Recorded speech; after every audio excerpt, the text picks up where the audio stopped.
Mrs. Garrity, how are you? Sure, it's me. You sent for me? Oh, I sent for you, but I didn't think you'd come. So many years and all the way from Kansas. You folks are friends of mine. Now, what's all this about Mr. Garrity? And I ought to know Garrity, being married 20-odd years. I tell you, Wyatt, the man's afraid of making that run to Amarillo. Oh. Yes, afraid. Well, I can't hardly believe that. Well, I'm still trying not to believe it. If he'd only tell me what set him off into such a black Irish worry. But he just keeps saying, I'm done for, my last run. You'll soon be a widow, poor dear. Now, what kind of talk is that from Rawhide Garrity? Well, maybe it's just a superstitious notion. I'll tell you what.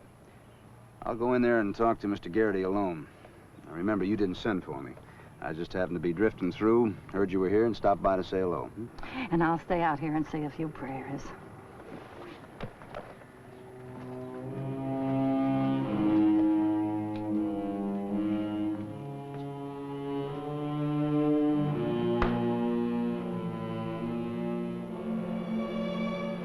One thing left. I'll resign.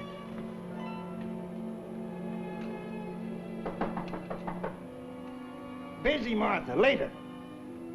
It's Wyatt Earp, Mr. Garrity. Who? Earp. Wyatt Earp. Blast it.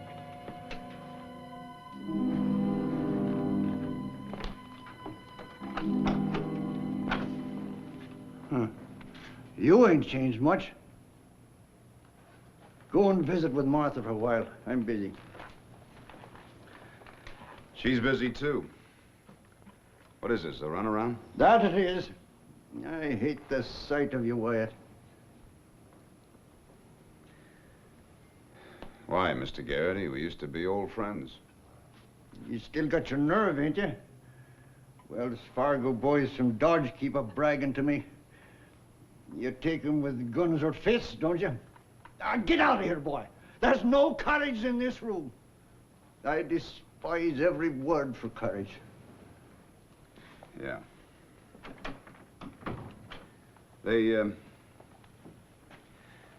told me that you'd changed. Who's they? Oh, word gets around. Huh. I didn't know it was shown. What are you scared of, Mr. Garrity? It's... never mind. I got to write an important letter. The most important letter of my life. There's the Amarillo stage coming in. Go visit with somebody else. All right, Mr. Garrity.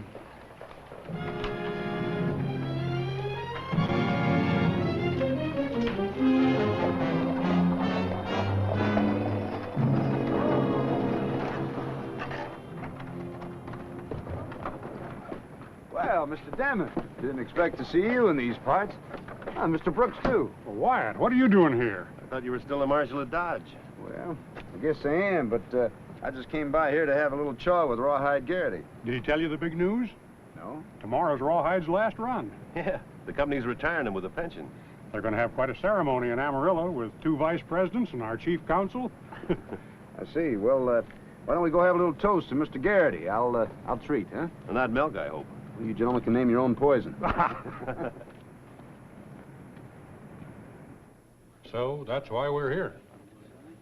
Well, has there been any trouble on this route? Well, there's always trouble between here and Amarillo. There's an Apache warning posted. Geronimo's supposed to be on the prod again. Oh. I thought they always raided north from Arizona. Let's hope they stick to that. It'd be tough if anything went sour on Garrity's last run. Tough. With all the brass waiting in Amarillo to give Rawhide a watch and a pension? Now, excuse me, gentlemen. I promised Mr. Garrity that I'd help him make out a report he was working on. You know how he hates paperwork. Oh, yeah.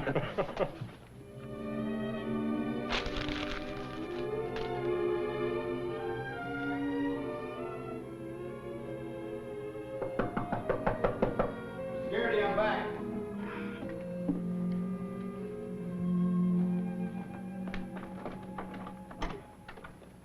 Well, nobody on the stage you could jaw with? Hey, how come you didn't tell me that tomorrow was going to be your last run, that they're going to throw you this big hurrah in Amarillo? Who told you? Brooks and Denman, they came in from Amarillo. Ah, the big mouths.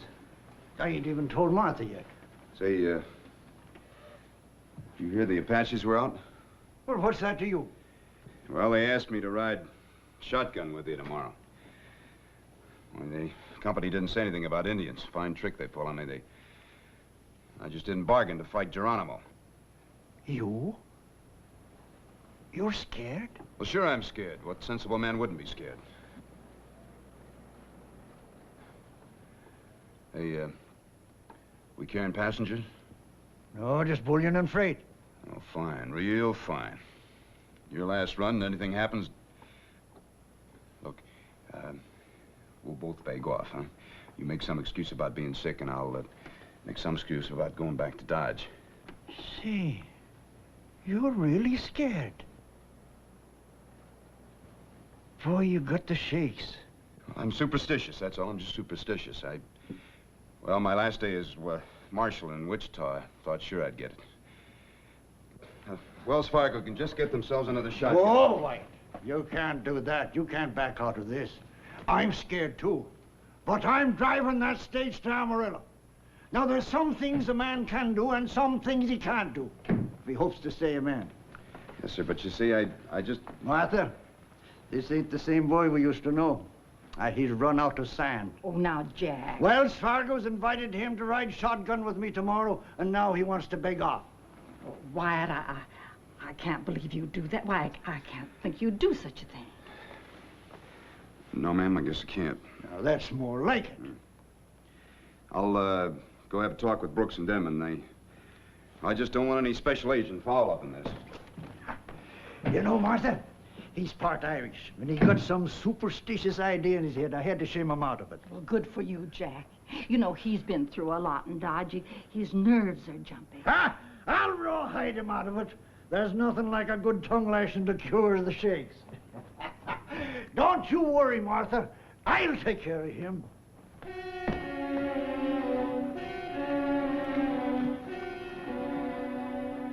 If the Apaches do jump us, it'll be in the first 40 miles before the Texas border. Mr. Garrity and I'd like these 6 extra horses stationed on down the trail about 10 miles. Nobody told us you'd be riding shotgun. Well, you didn't think I came all the way here from Dodge just to say howdy to Rawhide, did you? Reckon not. But that's a mean road to Amarillo. The idea of extra horses is good. You want them stationed every 10 miles? Yeah. Say, by the way, does the stage from Arizona, does that have iron plates on it? Don't think so. Well, we can probably find some iron around here someplace. Is Rawhide expecting Apaches? Oh, no, it's just another ride to him.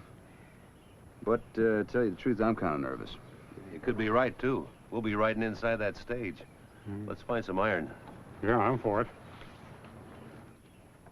Be sure to bolt that iron in there tight. There, put these in there. You building a battleship? Just in case. I got load enough for me horses without all that iron. Yeah, well, Brooks and I aren't Rawhide Garrity's. Huh. Come on, Wyatt. We're late now. Where's Mrs. Garrity? Told her to stay inside. I despise a weepy goodbye. Don't forget that Wells Fargo box.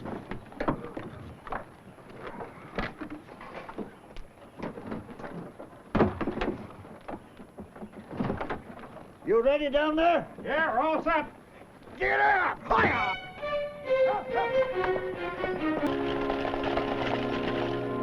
You're hips to Satan! Get moving! Higher!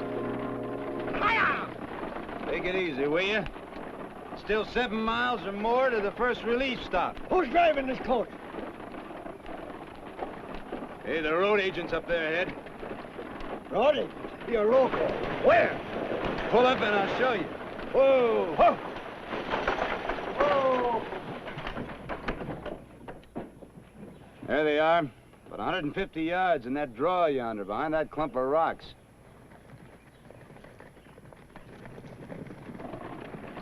Brooks, Damon. Looks like there's trouble in the draw yonder.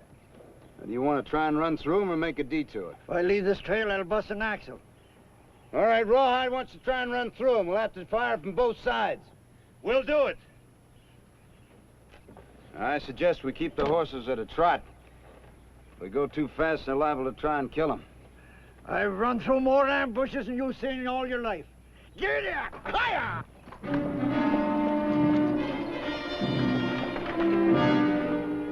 That's Garrity.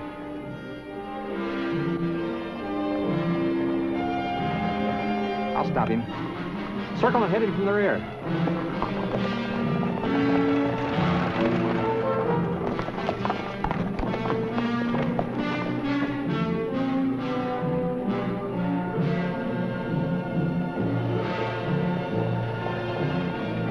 They're circled. Pull up. No! I said pull up. Whoa!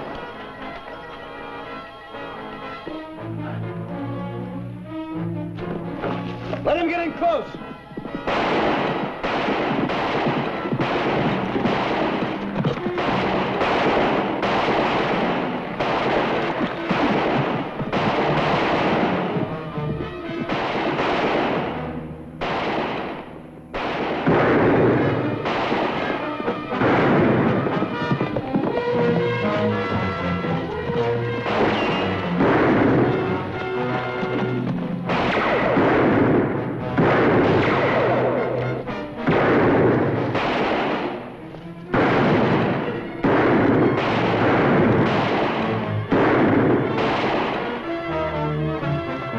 Mr. Garrity, let's get him out of here.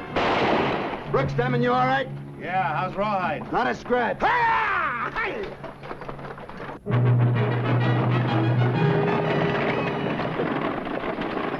Ease off, will you? You don't break an axle, you'll bust a wheel. Shut up! I'm driving.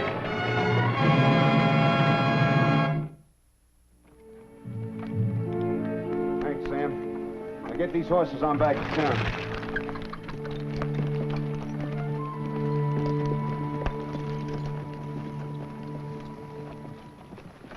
Good thing you sent this fresh team ahead. Well, it's Mr. Garrity's idea. Take it easier, Rawhide. We're a long way from the Texas line. I'm driving. Hey. Dust cloud yonder. Might be Apaches. Yeah. Apaches. I knew it. First road agents and now Geronimo. Come on, let's go. On the double, Tim.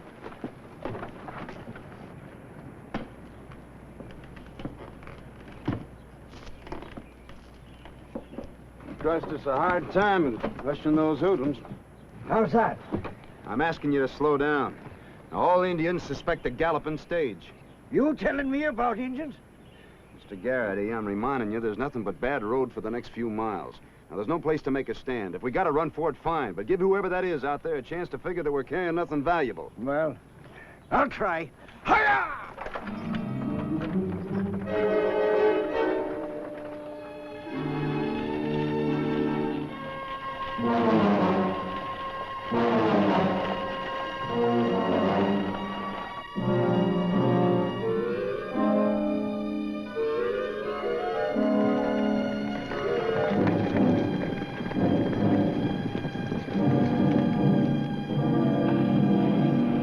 They're going to cut us off from the rock. You've seen Indian scouts before. They're gonna stay out of rifle range. Try and figure whether our money and horses are worth fighting for. Then they'll ride back and get help or leave us alone. You blinded me into this trip. No, sir, you're driving this stage because you've been a brave man all your life. And it's too late to change your habits now. Well, I'm going to make a run for them rocks. Hiya! Hi! All right, Mr. Garrity, you have it your way. Hiya! Hi!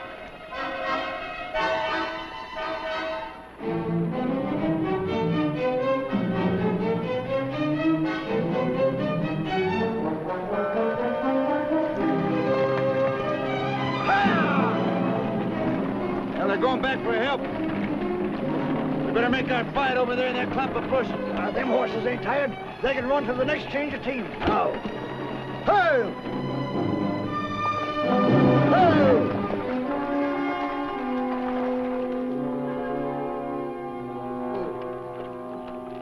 Hey, Wyatt, those Indians turned off. Mr. Garrett, he thinks I'll be back.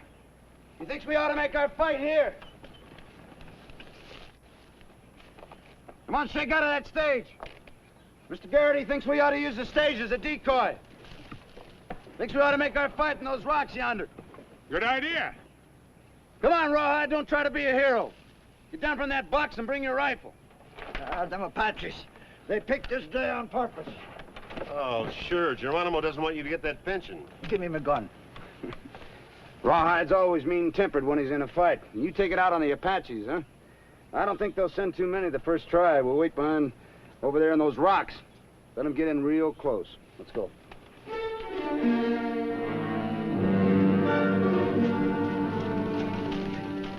Who are you getting there? Rawhide, get down over there.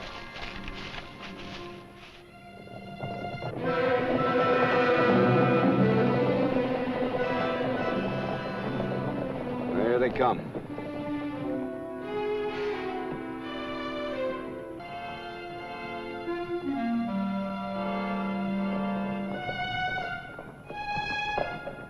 Let them get real close, knock them off the horses, and then sit tight.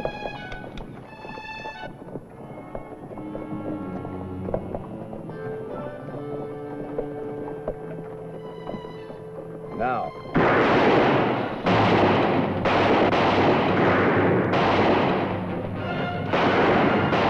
Get out!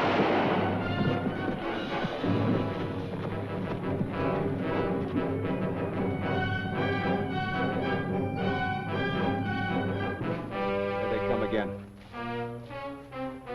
Get in real close, they know we're here. Here they go. I'm gonna die on the box.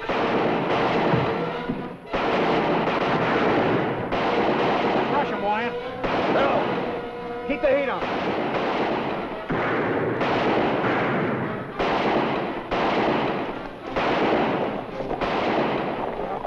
Oh, what happened? Did they catch me? A bullet creased your skull.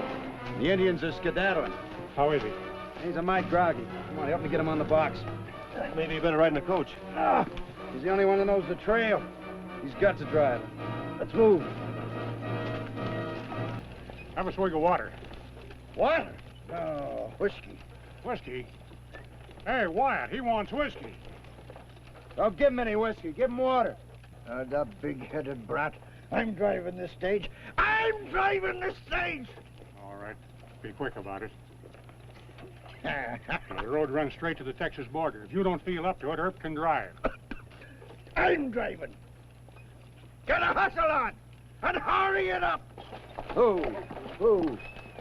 We're doing the best we can. Why don't you have another swig of that water?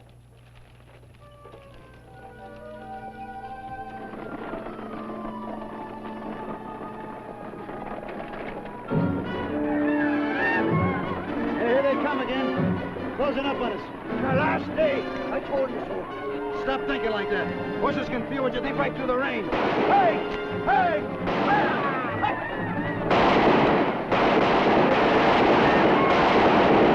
I'll keep them moving.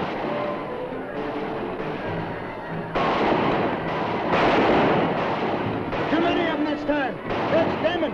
Start throwing that stuff out the window. Who's gonna pay for all this cargo? Where's Spargo? Start throwing.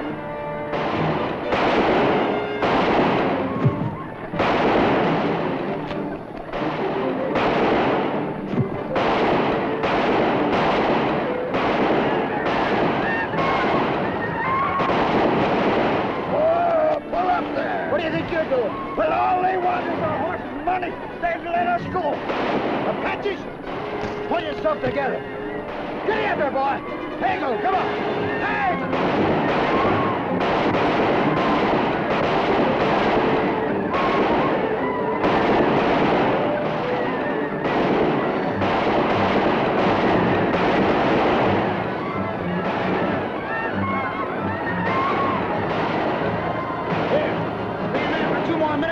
you coward, for the rest of your life!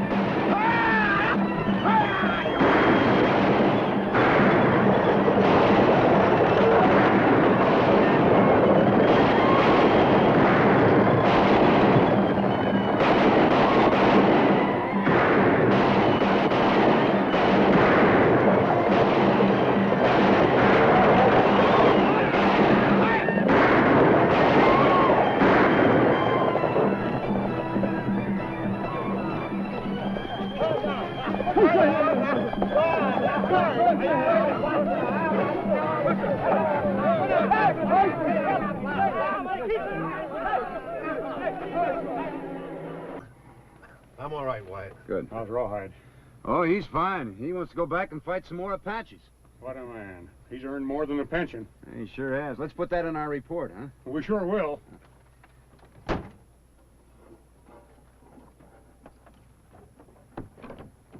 Let's go. All right? Hi!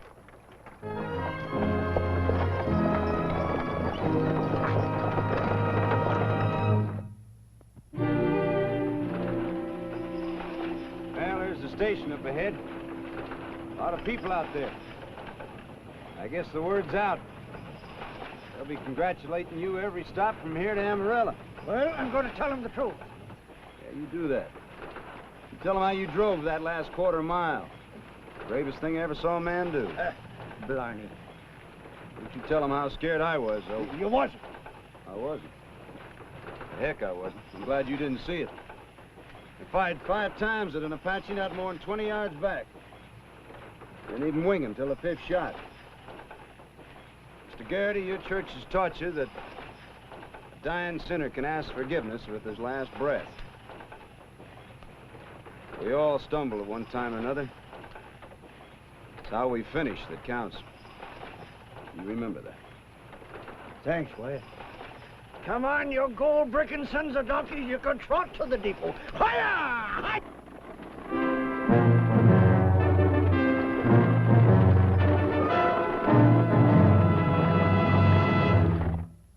Well, he cleaned up the country, the old Wild West country. He made law and order prevail. And none can deny it, the legend of Wyatt forever will live on the trail. Oh, Wyatt Earp, brave, courageous, and bold. Long live his fame, and long live his glory, and long may his story be told. Long may his story be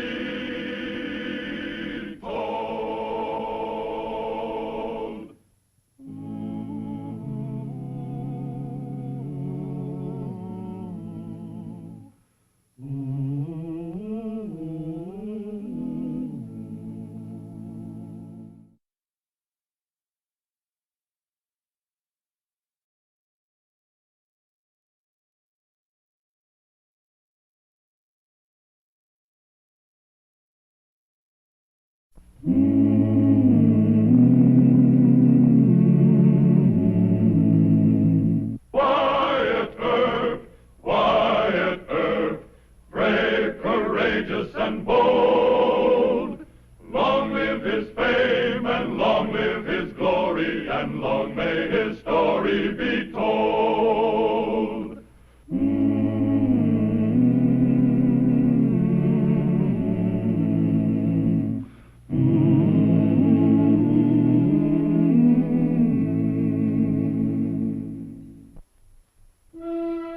The persistent dream of Wyatt Earp's life was to own a cattle spread and find peace far from a marshal's job in the tough towns of the frontier. Now that Dodge City was changing to a county seat where townsmen and sodbusters wanted no more of the rip-snorting past, Marshal Earp was ready to move on to a ranch of his own. But he hadn't been able to save much money, and the intervention of Dr. John H. Holliday seemed to be almost providential. You gentlemen at Dodge forgotten how to play poker? Let's ante up. Nosy? I'm down to this. What's it worth? Well, what is it? First deed of trust on the KC Ranch in Colorado. I loaned the owner $3,000. He's in default. I'm sorry, Nosey. I'm not interested in ranches. Doc, I'll let you have it for 500. I said not interested. Wait a minute, Doc. Hello, Deacon. I'll take half that paper for cash, if you'll go partners. Wyatt, who wants a ranch in Colorado? I do. Come on, Doc. This is a poker game. All right, Nosey, I guess we'll take it. But this had better be a genuine first deed of trust. If it is not, the second deed will foreclose on your body. And whatever happens to be left of your soul. Deacon, you are an absolute jinx.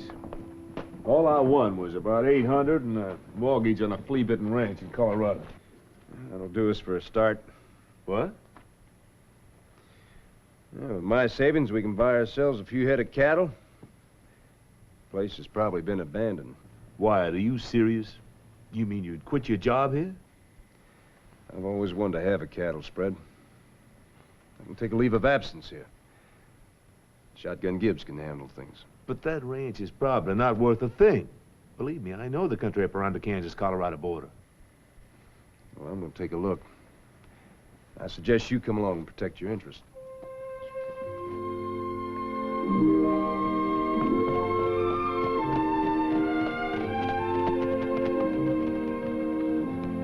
The KC Range. You satisfied now?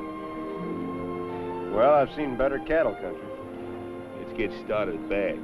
Not me. You suit yourself. I swear I don't know why I let you talk me into this. Yes, you do. You wondered whether Nosey cheated us. You didn't believe there was any KC Ranch. Deacon, will you kindly stop referring to it as a ranch? The deed said 1,000 acres. So what? The John Law's dream of peace?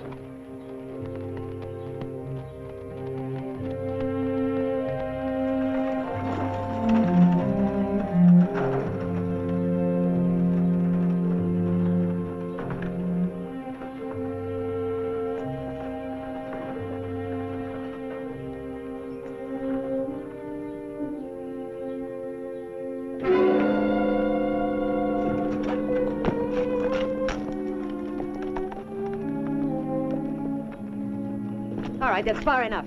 Now, who are you? What do you want? We thought this ranch was abandoned, ma'am. Well, it ain't. I'm Mrs. Dawson, the owner. Now, what's your business? Mr. Smith and I hold the first deed on this property, Mrs. Dawson. I'm Mr. Jones. Deed? Let's see. Badly, ma'am? We, bought it from Nosey Parling. That thief? You know the law in Colorado, Mr. Smith? Just generally, ma'am. Well, I got a year to redeem this ranch, and that year won't be up until November. I see. We're wasting time here, Mr. Smith. It'll take till sundown to reach Stonington. Yep. Better be on your way. Where's your husband? Well, if it's any of your business, he was murdered a couple of months ago. Bushwhacked by cattle thieves. Buried out there in what's left of the garden. Hold this.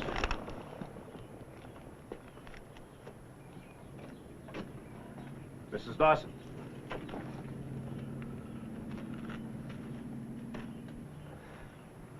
I'm sorry about your husband, ma'am. Did they, catch the bushwhackers? Nope. Everybody's too scared of Brocious and Ringgold.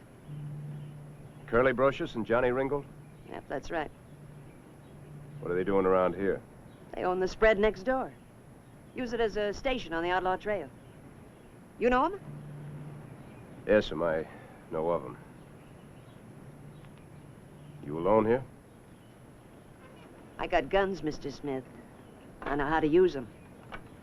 Anyway, my relations are due any day now from Nebraska. So you better take your friend's advice and hit the trail. Are you sure there was, Brocious and Ringgold that killed your husband? Can't prove it. No use you're worrying about that deed of trust. You'll get your money. I'm worried about you. Why? Well, this is no country for a lady like you to be alone in. Excuse me, I'll have a little talk with Mr. Jones. I I have to stay here now. If those men turn out to be Brocious and Ringgold, then I'd have... A ranch and a good-looking widow woman. You trying to hornswoggle poor old Mr. Jones? Why do you always have to accuse everybody of having the worst motives? Well, Deacon, there's nothing wrong with wanting a ranch and a wife. We better camp here for the night. Let's start a fire and break out the bedrolls.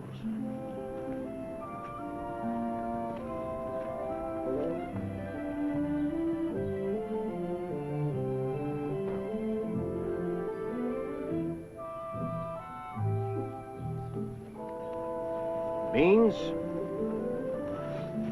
hardtack, and dried apples. Make you hungry? Yeah.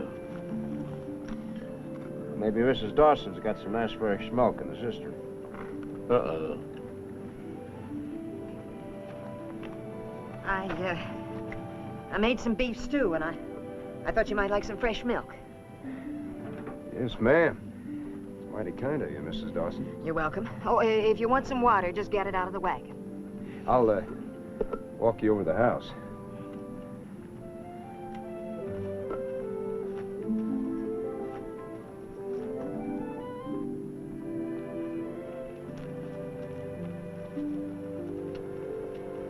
How come you didn't leave this afternoon? Well, my friend was tired. Oh. That the only reason? No, ma'am. I don't like Brocious, and I don't like Ringgold. Don't like cattle stealing, murder. Aim to do something about it. Oh, no, please. They're the most notorious gunfighters in this part of the country. You'd only get yourself killed, too. Mrs. Dawson, why'd you and your husband ever come out to this part of the country? Well, it's not so bad. Had a drought the last couple of years, but still good grazing land along the river, across that ridge there. I'd like to look at the rest of your spread. Just in case my folks don't turn up with the money. No, ma'am. I like ranching and I like cattle. Mr. Smith, are you trying to make friends with me? Yes. Guess I'm trying to make friends with you, too, only I didn't want to admit it, even to myself. Well, you need a good friend, Mrs. Dawson. Mighty brave of you to try and stick it out here alone. Kind of foolhardy, too. Well, I'll see you in the morning. Oh, breakfast at first light, huh? Good night, Mrs. Dawson.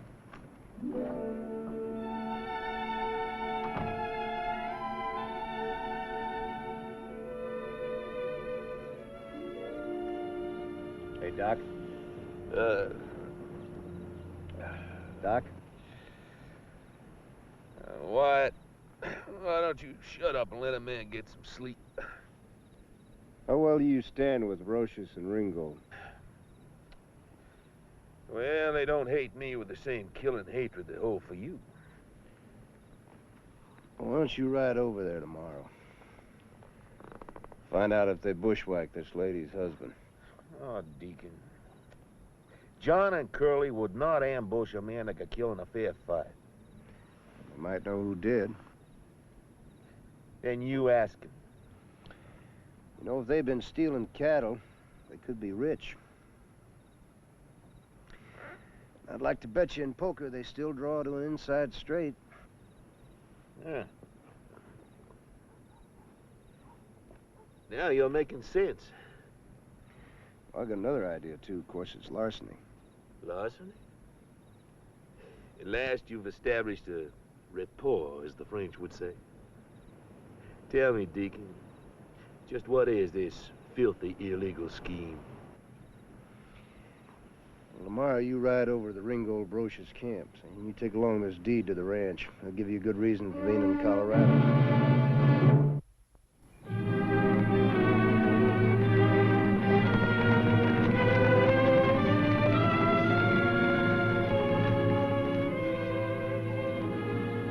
Well, there she is, the Rio Blanco.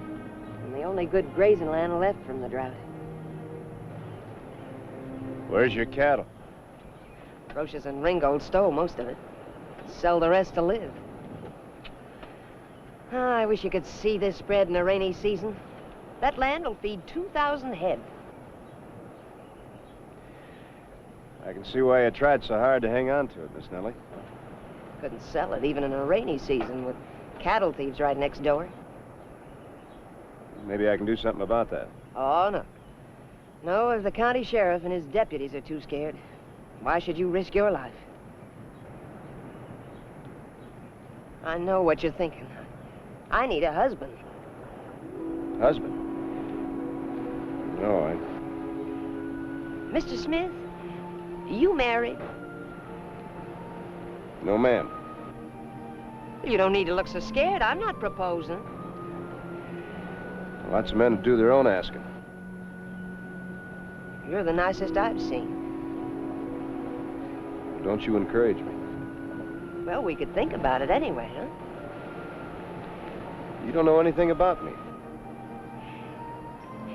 Mr. Smith, I don't care who you are or what you are. So there, now how's that for a brazen hussy?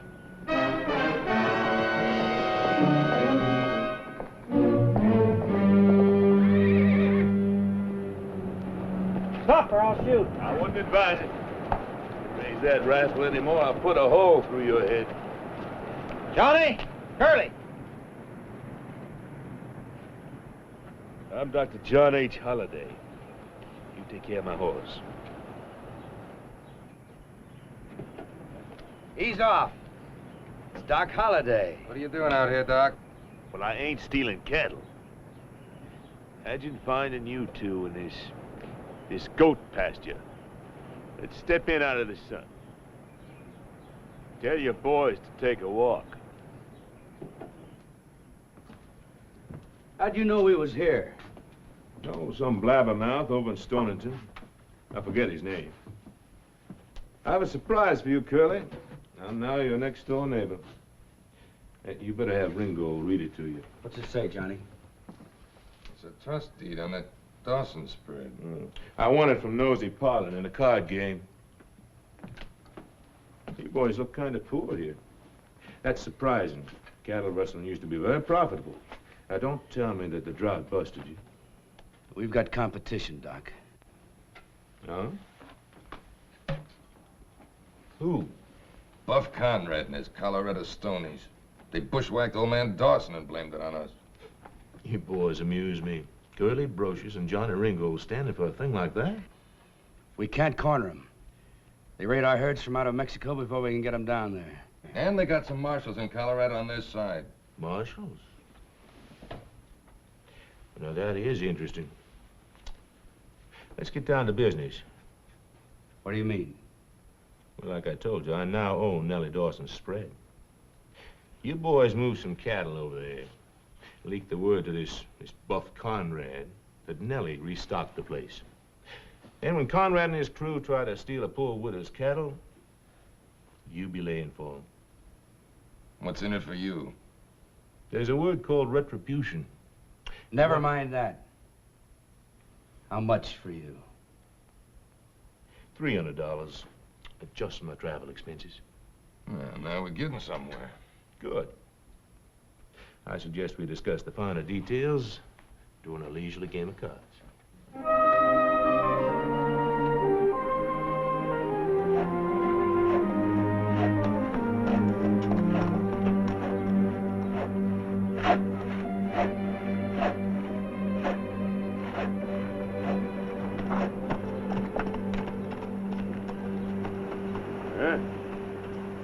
Ranch? And a what? A ranch and a lonely widow, Mr. Jones. How'd it go? Now, how'd you expect? An intelligent scoundrel against two very stupid hoodlums? We're gonna need Nellie, though. Why? We better have a little talk. Mrs. Dawson, that was a most delightful supper. Thank you, Mr. Jones. Now, if you two will excuse me, I'd like to go out on the porch and commune with the stars. What is this, a conspiracy between you two? Ah, now, it can't be quite that serious. Miss Nellie, my real name is Wyatt Earp. I'm the Marshal of Dodge City. Mr. Jones is really Dr. Holliday. I sent him to talk to Brocious and Ringgold. They claim they didn't kill your husband. You know Mr. Buff Conrad and his gang? Brocious and Ringgold claim that that's the man we're looking for. You came here on police business? No. We came here to look at a cattle ranch that we thought had been abandoned. We had no idea that you lived here or that Brocious and Ringgold lived next door. And that's the only reason you stayed? 'Cause you're a marshal? Miss Nellie, I tried not to be. Once a man pins a star on it,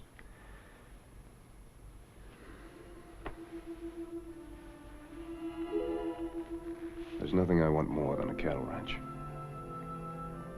You're one of the finest women I've ever known. But the law comes first. Is that the way it's gotta be? My job's caught up with me. I didn't plan it that way. But I do need your help. Of course, Wyatt. I want Conrad punished if it's possible. What can I do to help?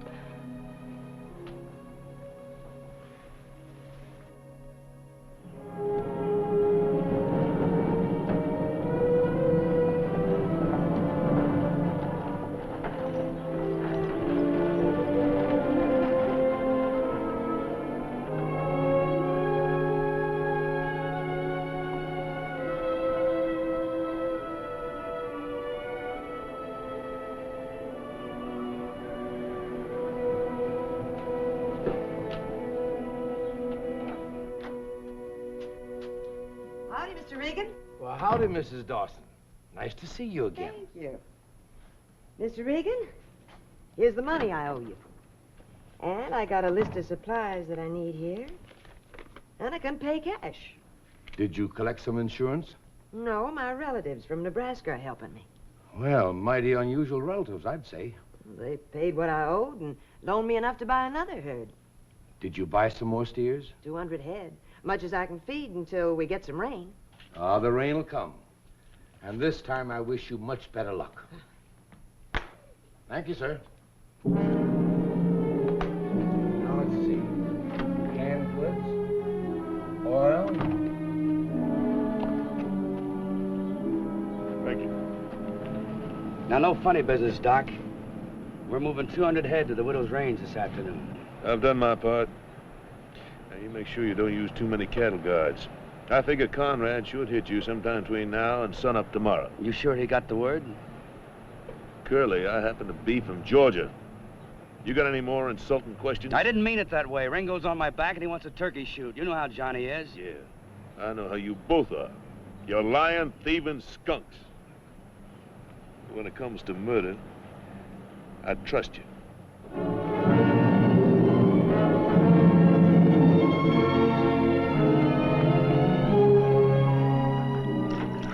It'll have to be done this way, because I haven't got a posse, but I sure don't like it. Stop your blathering. Curly and Ringgold stole Nellie's cattle, and they're your worst enemies. And Buck Conrad is a no-good bushwhacking killer. Yeah, I know, and this makes us no better than he is. I don't like bushwhacking.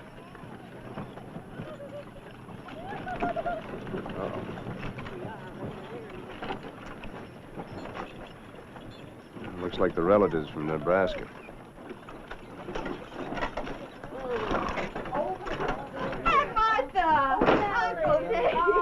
Oh, it's so good to see you, Johnny. How are you? Oh, I think you look wonderful. How was the trip? Oh, it's so Well, it's time for you and I to leave. Coward. That's right. I'm camping on the riverbank tonight. You want the whole state of Nebraska around when the shooting starts?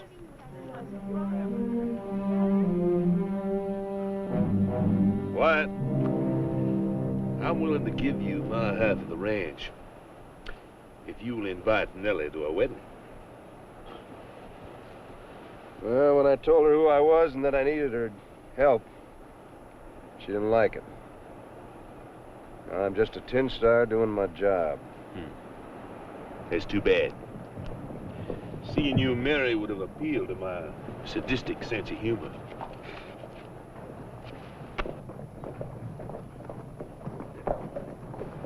Well, look at there. Right on time. I can't go ahead with this bushwhacking. Now, hold on, Wyatt. Go back! It's an ambush! Wyatt!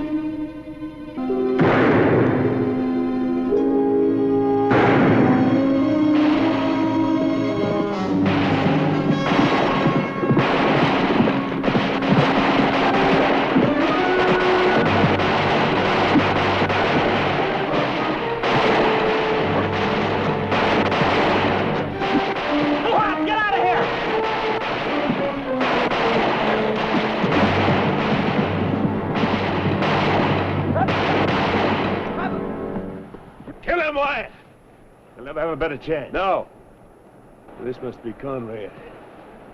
Correction. It was Conrad. You're a double-crossing hound, Doc. Working for Earp all the time. Sorry it had to work out this way. They'd have done worse to you, and a posse would not have made any difference. Curly, would you and Ringo like to call me any more names? It wouldn't have to be very bad names.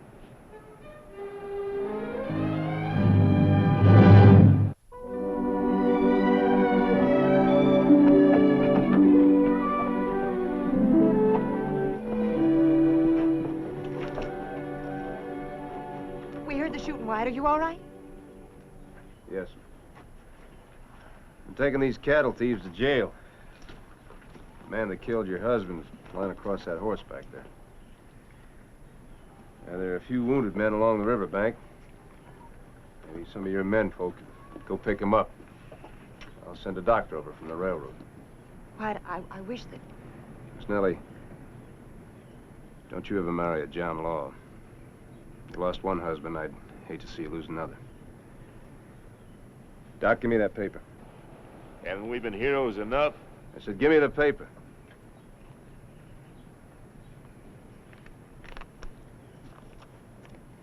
Here's your deed. No thanks, Wyatt. I can pay now. Too bad you're going to keep that star. It sure makes some woman a mighty fine husband. Thank you, ma'am.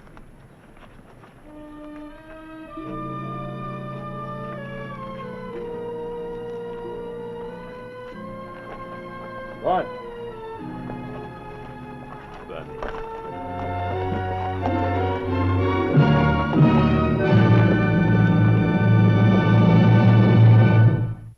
Well, he cleaned up the country, the old Wild West country. He made law and order prevail, and none can deny it. The legend of Wyatt forever will live on the trail. Oh, Wyatt Earp, brave, courageous, and bold. Long live his fame, and long live his glory, and long may his story be told. Long may his story be told.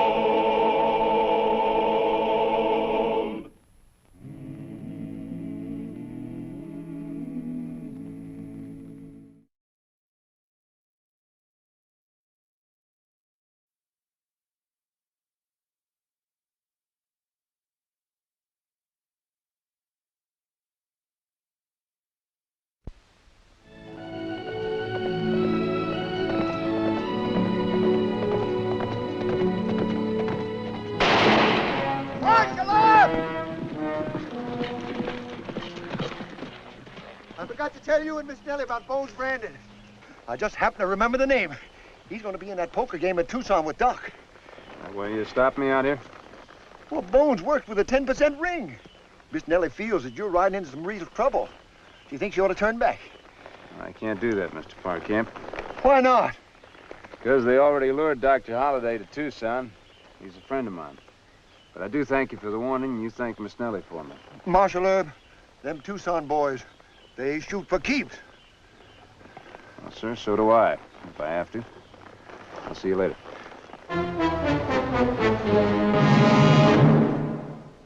Oh.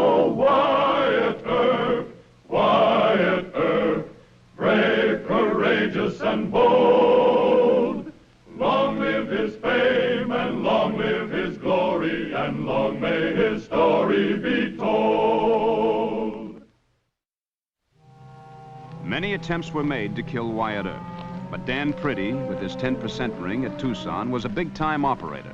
When Priddy wanted a man out of his way, he acted with a scheming subtlety that not even Wyatt could penetrate. The plan to murder Marshal Earp, whose career in Tombstone had already exasperated the Tucson politicians, seemed foolproof and deadly. $3,800. Not bad, huh? Oh, Jack. See if Steak Brown's still waiting out there. Yes, sir. Steak. Morning, gentlemen. You know Doc Holliday? We're not dear friends, but we've gambled together. Why? You think you could get him over here from Tombstone? The stakes were high enough.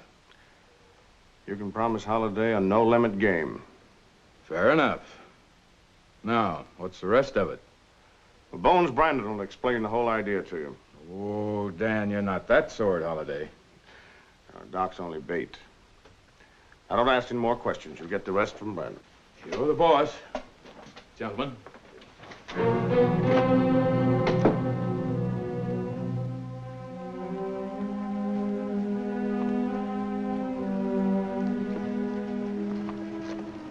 You're sure keeping some high-class company, Bones? Never mind the chatter. Dan Priddy says we're to talk in the back room.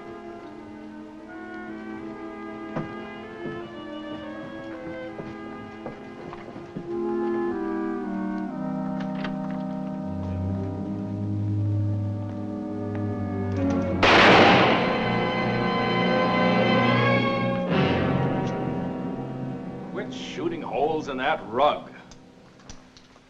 I keep on living, Bones, simply because I don't trust anybody. You're still alive because Dan Priddy doesn't want you dead. Who does he want? Doc Holliday? Nope. Wyatt Earp. Dan shouldn't mess around with Earp. Why, what's so tough about him? A lot of boys have tried to find out the answer to that one, kid. They've all wound up with a busted head or in jail. You backing out, Steak? No.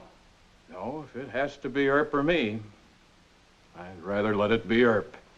Start talking, Mr. Brandon. Well, the situation is this. Steak Brown is putting on a big game up in Tucson. I'd be a fool not to go. You know the devil takes care of his own. 70 miles. It's a long way for a poker game, isn't it? Well, I'll just take the stage. We should stay here. I might need you.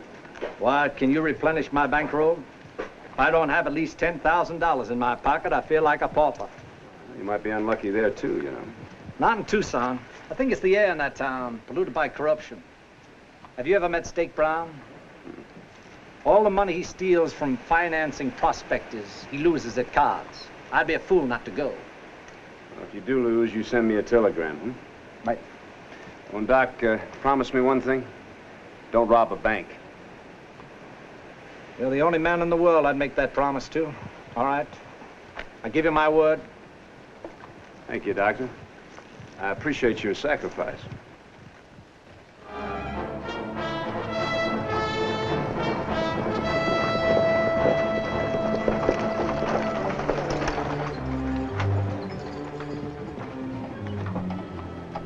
Hello there, Doc. Welcome to Tucson. It sure is good to see you. Don't look so cheerful. I didn't sleep a wink in that bone shaker. Oh, a good quart will make you feel like a new man. Then we can get this game started. Not until I get some sleep. I'm so tuckered out I couldn't read the cards. Suit yourself, Doc. You'll find some good rooms over the Congress Hall bar. Our sucker will keep. You got much money? Oh, about $50,000 in cash and a big ranch in Texas. Have you got much money? I'm loaded. Huh? I'm loaded, Doc. Oh, that's good. Make the trip worthwhile.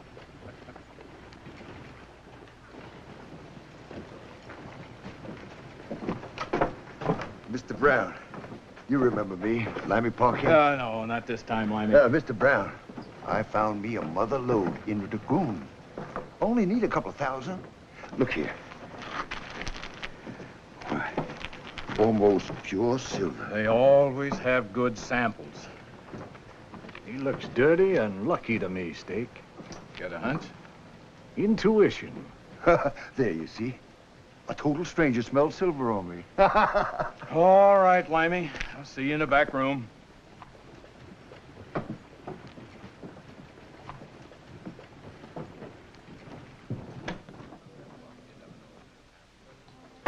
You know my terms, Limey. Half interest and everything you find. But, Mr. Brown, this is a real mother lode, all ready to file claim to. I've heard that before. Do you want the 2,000 or don't you? Yeah, but a half interest. Sign it. Right there. All right. I shouldn't be doing this. Sometimes Doc Holliday's hunches pay off. Was that gentleman Doc Holliday? Sure don't look like a killer. Can't always go on looks. There's your cash. Thank you, Mr. Brown. We're gonna hit this one real big.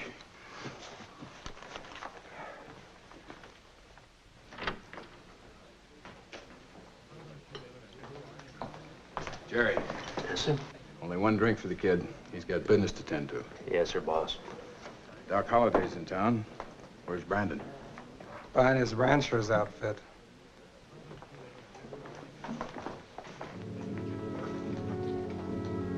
You must be the one that's going to gun down Wyatt Earp. Nobody said nothing. Bones Brandon told me all about it. Why would he talk? I gotta watch the door, see? I think maybe you talk too much.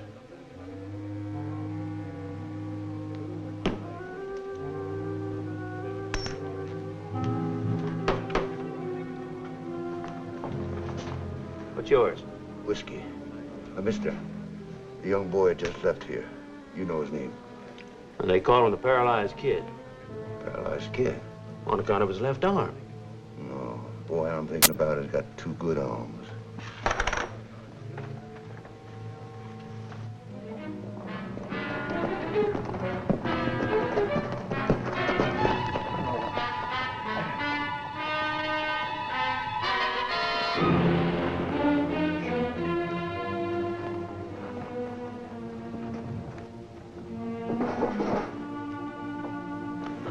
Thank you for a wonderful breakfast, Miss Nellie. Well, I told the cook you were coming in this morning.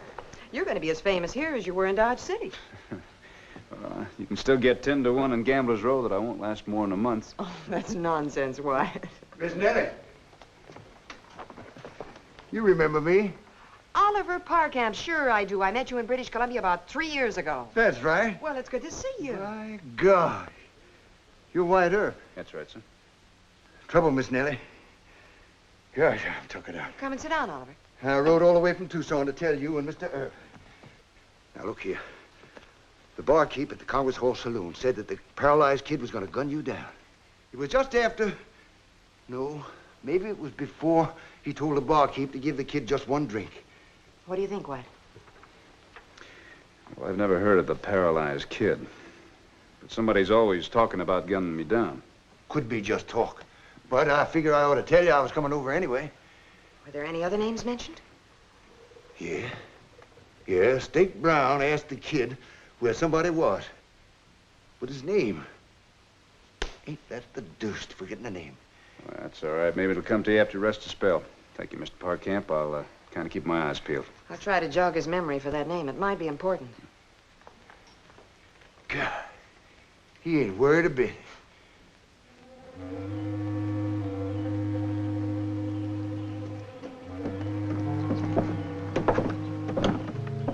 We ready to go? Doc had a good night's sleep. Woke up raring for action. You got your derringers? Right here. Tell me, who's going to be behind the rug? Take care of that later.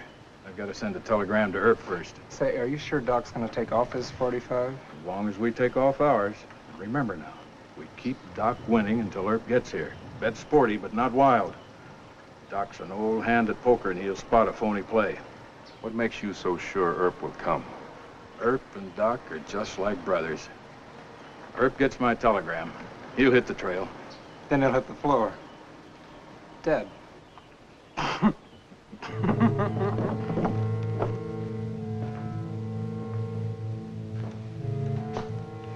Yeah. I'm in serious trouble. Come at once. Dr. John H. Holliday. You don't figure them folks down there in Tucson are gonna hang old Doc or something, do you? Doc, anything can happen. Could be wounded, sick, or in jail. I told them not to go. Mr. Gibbs, you go get my trail outfit for me, will you?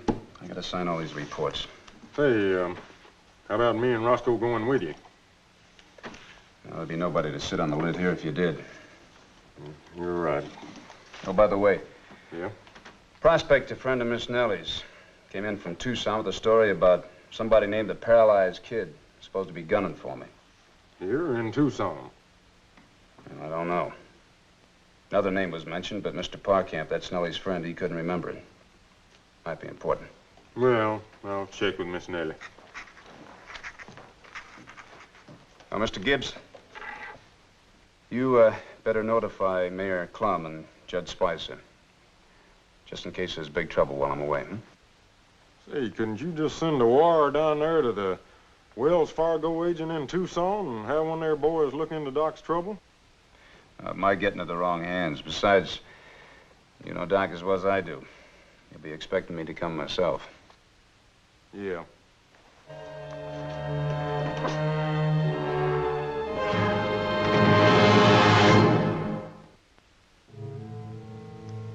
I'll call.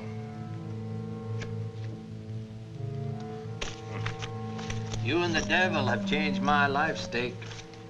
I don't mean to flatter you by mentioning your name ahead of the devil's, but I haven't met him yet. Of course, I may soon have the pleasure. That'll be a meeting, Doc. All this talk about the devil is fidgeting our young friend here. I'm just joshing, kid. Yeah, well, it's bad luck. For me. It's your deal, boy. You think his last name was Branson, huh? Sounded that way. Well, what about his first name? Was it Bill Branson or Bob Branson? Or... Wait. I got it. Bones. That was his first name. Bones Branson. You mean Bones Brandon, don't you? Brandon? Well, now, could be. You know him? I sure do. He's Dan Pretty's chief fixer. If what you say is true, this could sure be a trap. Of course it is. They just used Doc to lure Wyatt into Tucson. How long has he been gone? More than an hour now. Limey, you know that trail. Sure. You take my horse and go after him. You keep him at a full gallop, you hear me? You got to stop Wyatt. Get!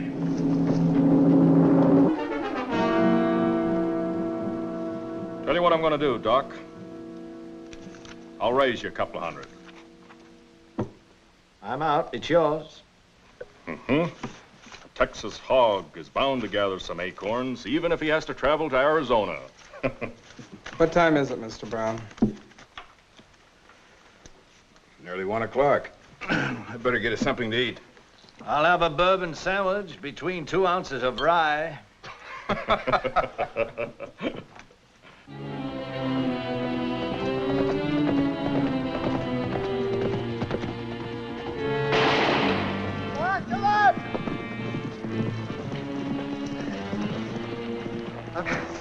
Marshal, I forgot to tell you and Miss Nellie about Bones Brandon. I just happened to remember the name. He's going to be in that poker game at Tucson with Doc. Well, you stopped me out here? Well, Bones worked with a 10% ring. Miss Nellie feels that you're riding into some real trouble. She thinks you ought to turn back. I can't do that, Mr. Parkamp. Why not? Because they already lured Dr. Holliday to Tucson. He's a friend of mine.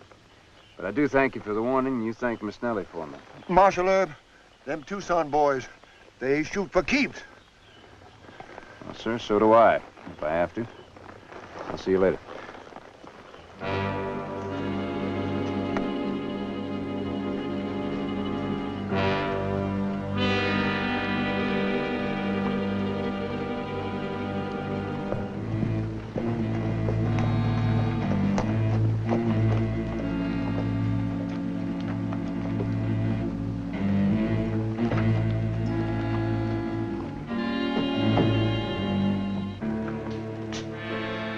Howdy, Bob. Wyatt, good to see you again. Good to see you. Say, I'm in town on a little business. I may need your help. Sit down. Tell me what I can do. Well,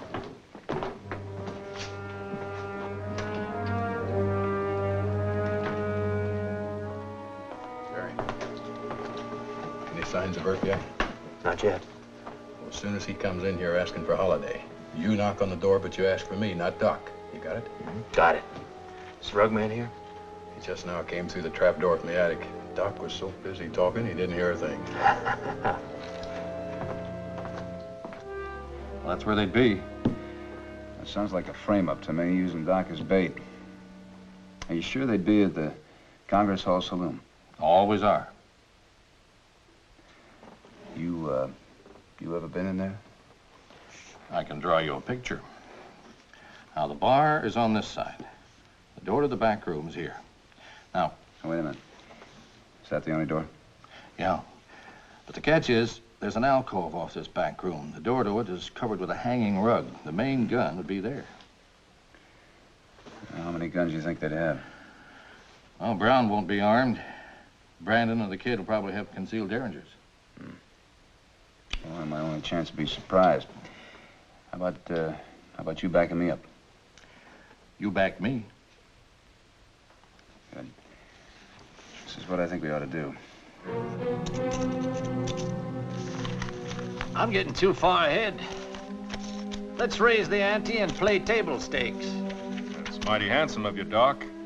Give us a chance to catch up.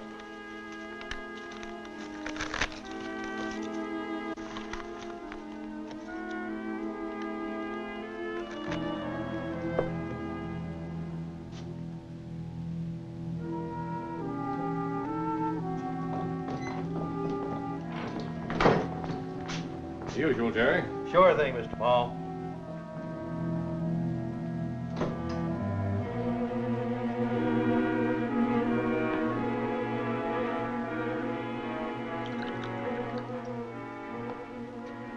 You know that fella? Well, looks like Wyatt Earp. Why? Excuse me.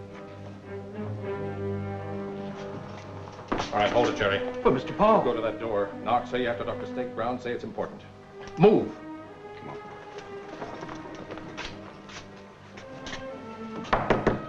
Yeah, who is it? It's Jerry, Mr. Brown. I gotta talk to you. Something important. Oh, all right. Hold the deal, Holmes.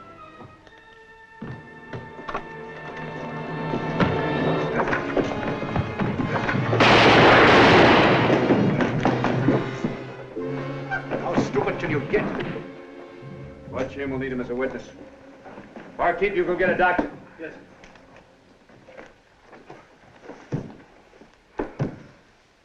Give me a hand, Doc. This one's hurt bad. What are you doing here? How'd you know they were after me? Don't flatter yourself, Doc. They lured you here to get Wyatt. They would have gotten me at the same time. Was it Brown and Brandon who planned it? I had nothing to do with it. That boy's done for, Wyatt. I ought to kill you. Just plug the hole in his arm. You plug it. I wouldn't raise a finger. Well, this one's dead. All right, who's behind this, Steak? I'm not talking. Brandon will talk. There's only about $7,000 here. Let me look at that. I could have had all the money in this, Wyatt, if you hadn't butted in. You can have it. I meant what I said about killing you. Wyatt, don't let him draw that gun. When I draw this gun, Wyatt Earp won't be anywhere around. Your only chance is to start talking. Don't say nothing, Bones. That goes for you too, Steak. Doc, you stay out of this, Wyatt. Doc's made him a fair offer. All right. I won't interfere. All right, both of you. Start talking. He means it's Steak, and I ain't dying to save Dan Pretty's hide. So was Dan Pretty, huh? Is that right, Steak? Doc, we've been pals too long. You wouldn't shoot me in cold blood? Oh, wouldn't I? Let's not keep the devil waiting. Step aside, Paul. The fools, they bungled it. Had Earp all set up. And they let him and Bob Paul corner him like a bunch of steers in a slaughter pen. Who's dead? Gunner and the kid. Brandon caught one in the shoulder and Steak was buffaloed. No plan is proof against fools. What are you going to do? Nothing. You say it was a drunken brawl. Pass the word. Yes, sir.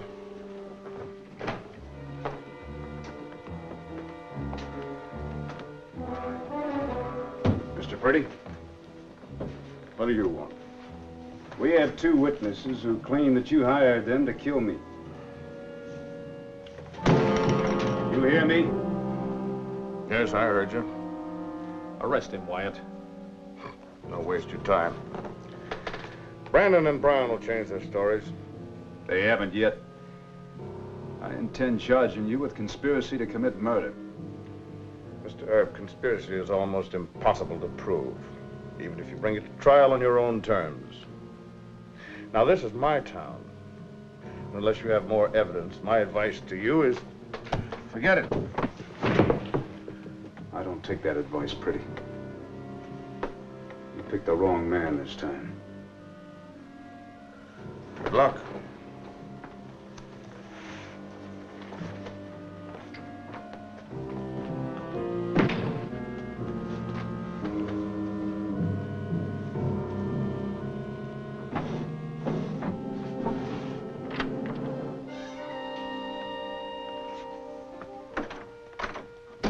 You got a gun in that drawer? No. Too bad. I just like to shoot an unarmed man. Why, Mr. Pretty, that looks like a Derringer. I happen to have one of the same kind. Try your luck. I'll give you plenty of time.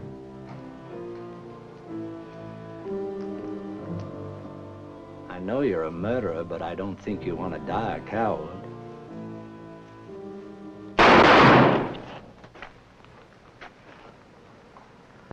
That sound like a shot to you?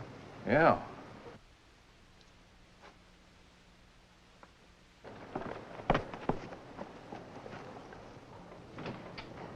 Wyatt.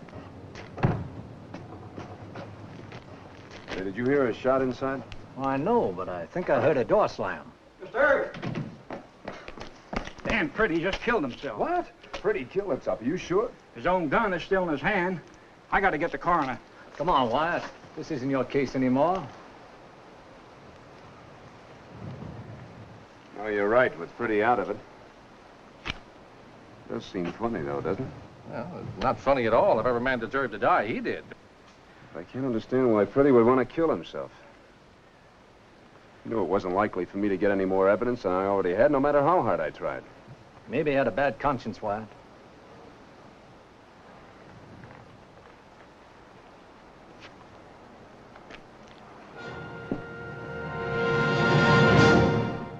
Well, he cleaned up the country, the old Wild West country. He made law and order prevail. And none can deny it, the legend of Wyatt forever will live on the trail. Oh, Wyatt Earp, brave, courageous, and bold. Long live his fame, and long live his glory, and long may his story be told. Long may his story be told.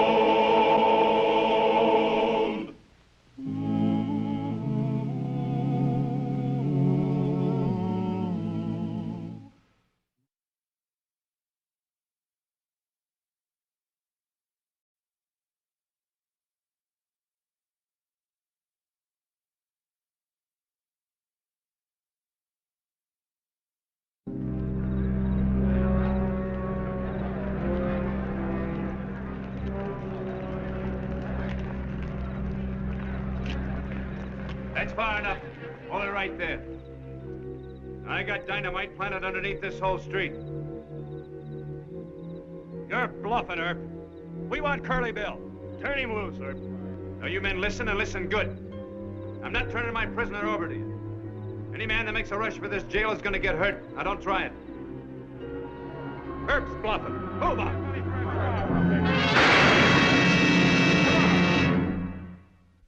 Oh, Wyatt Earp, brave, courageous, and bold. Long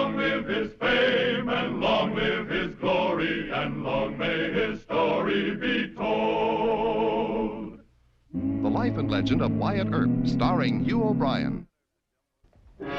Marshal Wyatt Earp had dealt with Curly Bill Brocious many times when that notorious gunman had visited Dodge City. Although he robbed and rustled cattle and was a brutal thug to whom murder was routine, in leisure hours he could be good-natured. So on the day when Curly decided to celebrate his birthday in Tombstone, Wyatt didn't know whether the day would result in fun-making or trouble. I seen that, Doc. You put that back.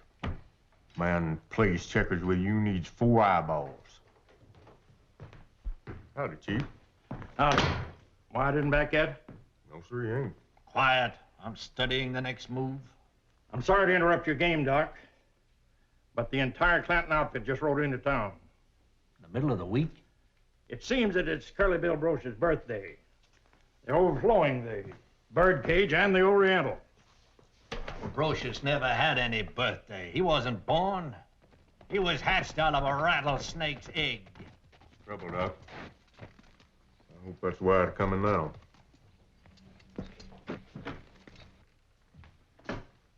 Howdy. Hello, Wyatt. Mr. Gibbs, you and Doc go check out the Clantons. Now, don't touch this board. I got Gibbs and 3 more moves. You ought to play a little more checkers, Deacon. It might arouse the killer fever. Yeah, well, that's just what I don't want today. Keep Doc from fighting. All we're after is a head count on the Clantons and an idea of what they're up to. All right, Chief. Just a minute, Fred. Well, it's going to take all of us, you know. Yeah, I know that, but I'd like to talk to you a minute. Sit down, would you?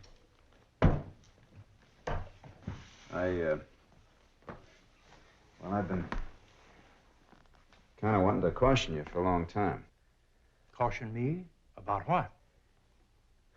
Well, sir, I know it's not my place to tell you how to be a peace officer. You've been at it a lot longer than I have, but... Well, you worry me, Fred. It just never occurs to you that a hoodlum could start shooting. Now, what man would want to shoot me? Well, a fella does things when he's drunk that he wouldn't do when he's sober. Yeah, I know that. But I don't take any chances. Oh, yes, you do, Fred. You sure do. You're too brave for your own good. Now, it's going to be rough today. There's going to be a lot of Clantons in town wanting to whoop it up. We know that. If they get mean about it, we put them in jail. Well, that's what we always do. I know that. But you take your life in your hands every time you try to talk a cowboy out of fighting. I have to do my work in my own way, Wyatt. What would you have me do? Just don't argue with them so long. You know, you can only be wrong once in this game. That's right. Thanks, Wyatt. You're a good friend. I'll be careful.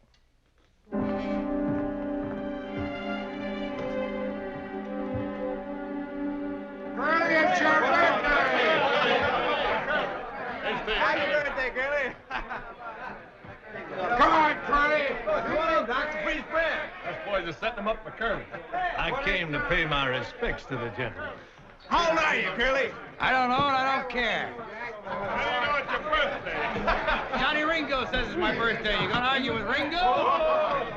Hello, Doc. Howdy, Doc. Hearing me. Old man Clanton's really buying, but we ain't told him yet. Thank you, Curly. I consider it an honor to congratulate one of the world's most likable scamps on his natal day. Did you hear that, boys? Doc and me's had our differences, but he comes around on my birthday. Good old Doc. Give him a glass. Here you are, Doc. Thank you. Your birthday, sir. Not bad? Not bad, he says. That bourbon's 15 years old. Grows on you. Tell me, Curly, do you have the whole celebration planned? We sure have. We're gonna stay here for a while, ain't we, boys? We're gonna shoot up Allen Street. Now we're all going to the dance hall. Got any better ideas, Doc? No, I'd say that's perfect. Happy birthday, my dear Brocious. Parties are starting, Doc. I'll be back. Save me some of that aged nectar. Sure will. Hey, Buster, keep a bottle of this just for Doc, huh? Hey, Curly, you're always cussing Doc Holliday. You hate him. Oh, forget it. Doc's all right. Step up, boys. Come on, Ethan. It's my birthday. Hey, Jimmy. Come on, have a drink. Jimmy. He's 15 years old.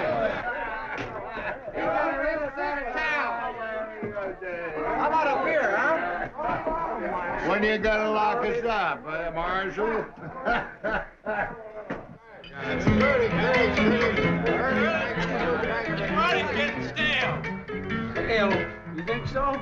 Yeah, I thought you said we were gonna shoot up Allen Street. That's right. Get the gun. Yeah, let's get the gun. Quiet! Quiet! You heard him. Quiet, quiet. I'm Curly Bill, and this is my birthday. We gotta celebrate good. All right, let's get your gun.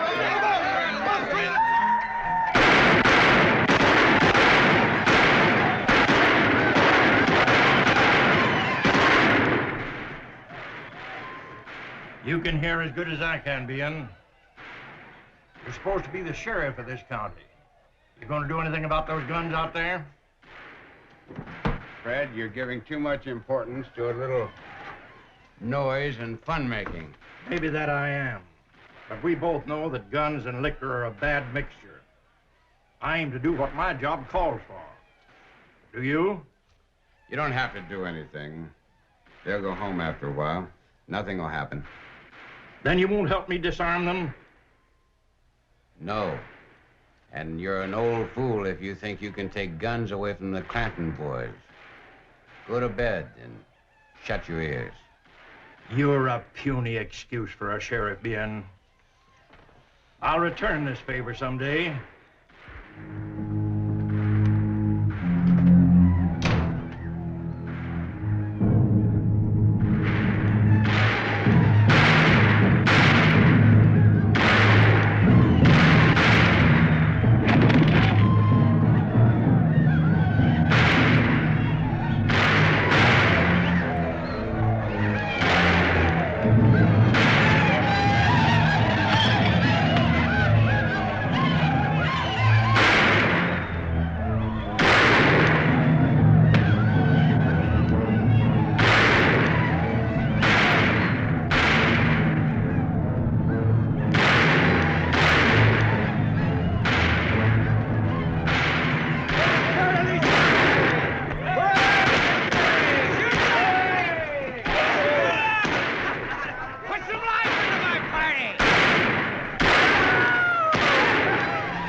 Good evening, Curly.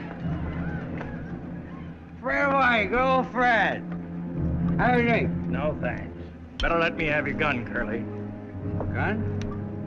Oh, yeah. Oh, we're gonna shoot Brazil, Fred. Not on your birthday. Birthday? Yeah. Oh, that's right. Shoot up the jail tomorrow, Curly. Tomorrow? All right. Yeah. Tomorrow. Let me have your gun. I'll keep it for you. Your gun, Curly. I'll take it.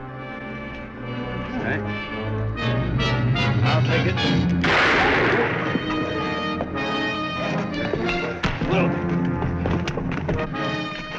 How bad is it, Fred? Stomach.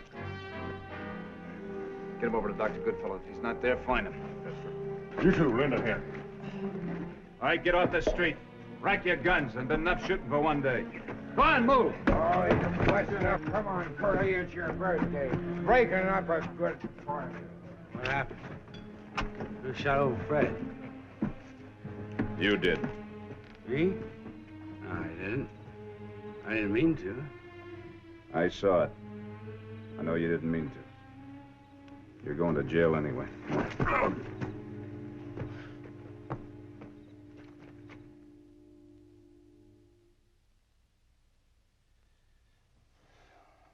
All right. Fred? Fred?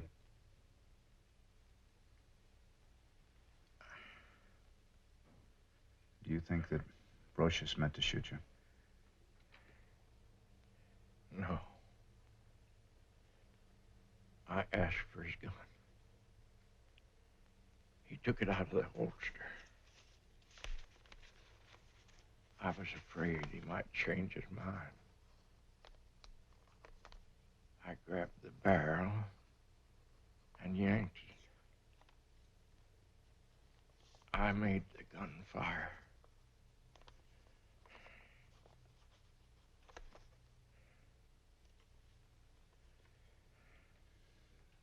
That's exactly the way I saw it happen. Where would you try and sign this now?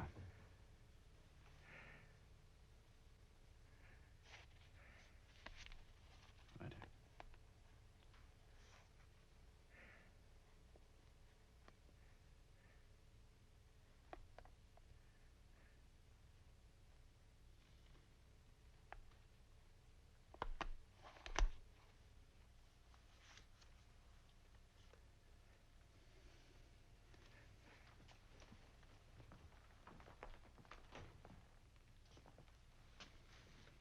Has he got any chance?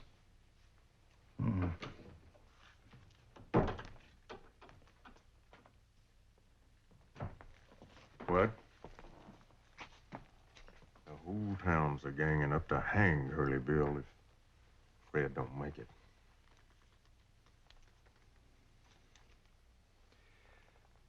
Dr. Goodfellow, I'm going to have to leave. You run over and talk to Dick Gerd. Tell him I want some dynamite. About 200 feet of fuse. Got an idea, Wyatt? You know, I aim to plant dynamite underneath Allen Street in a circle around the jail. You think it's going to get that bad? Well, I hope it doesn't, but I want to be prepared if it does. Go ahead. Of course, if they should try to rush the jail, you only play it and scare them, right, Wyatt? Might seem too impertinent of me, but when are you going to start killing? Never, I hope. The last words of a tender-hearted church deacon.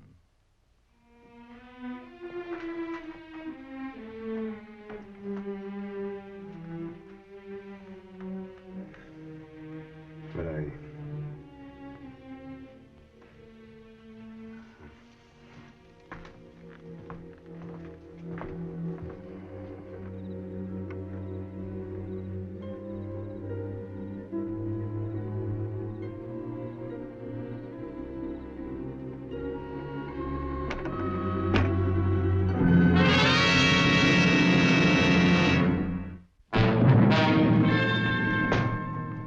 Table.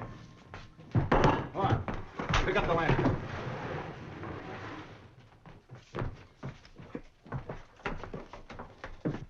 Come on, get on down there in a hurry, and I'll hand you the dynamite.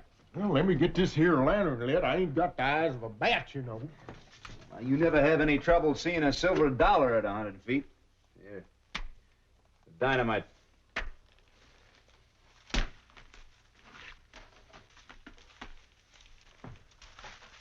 There's the first line. You got it? Yep. Run it down.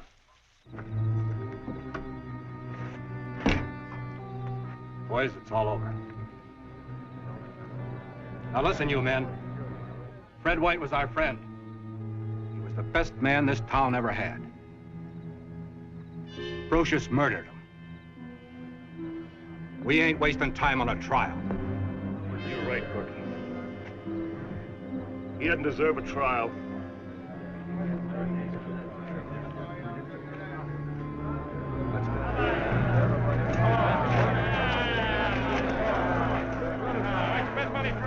Hook it up. Fred White's gone. With the Clantons in jail and the mob on its way, why don't you let nature take its course? Curly didn't mean to shoot Mr. White. The rest of the Clantons were only drunk and disorderly. There ain't one of them who doesn't deserve to hang, for some reason. Don't tempt me. Give me that line, will you?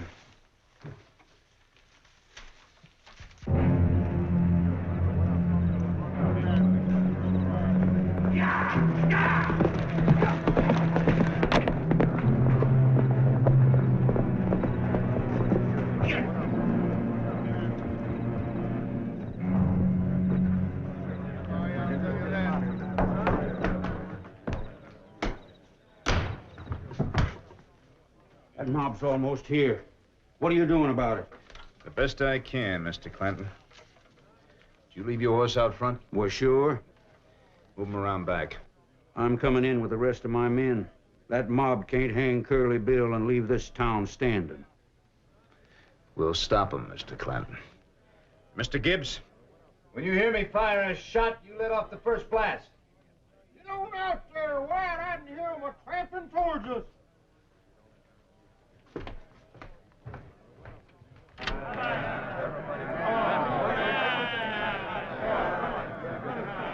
That's far enough. Hold it right there.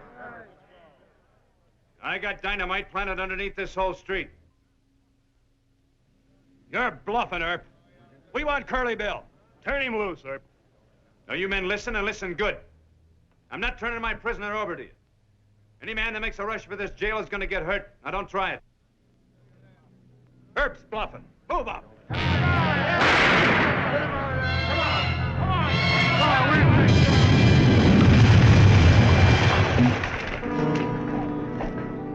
Get the next one ready, Mr. Gibbs.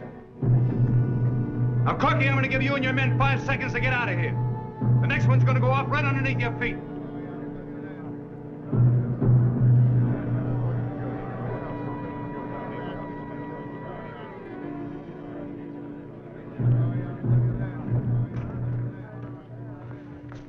They had enough. Come on up, Mr. Gibbs. All right, what about Curly Bill and the rest of my men? Brocious is going to have to stand trial. The rest of your men will be released in the morning.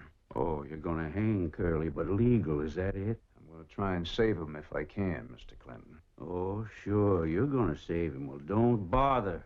I'll save him myself. I'll tree this town and burn it to the ground. Mr. Clanton, you just treed yourself. Get his guns. Mr. Gibbs, open up that door. Now, you think you can intimidate the law? Well, I'm going to give you a nice, cool spot that you can think about it, Mr. Clinton. Get in. And let my boys whack you on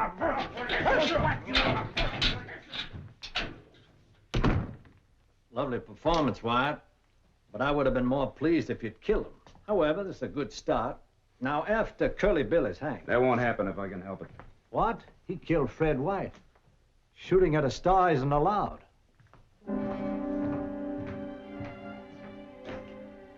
Up to now.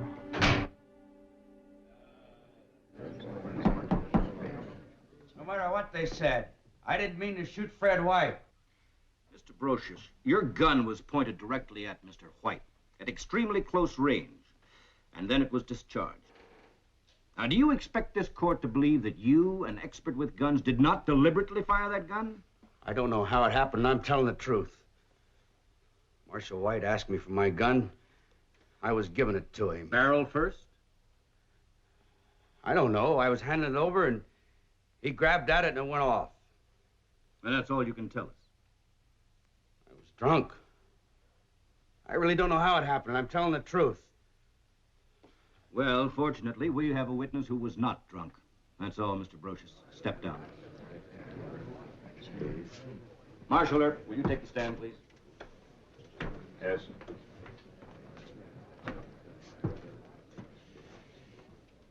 Marshal, you saw the shooting. Would you present your testimony, please? Yes, sir. Mr. White asked Mr. Brocious for his gun. Mr. Brocious drew his gun, but before he had a chance to hand it over properly, Mr. White grabbed the barrel. The gun was accidentally discharged. Mr. Brocious did not intend to kill Mr. Fred White.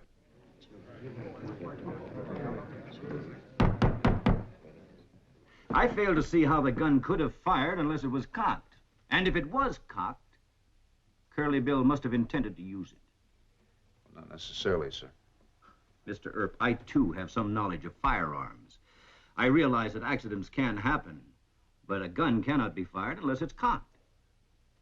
Well, if Your Honor will permit, I would like to demonstrate how it happened. Please do.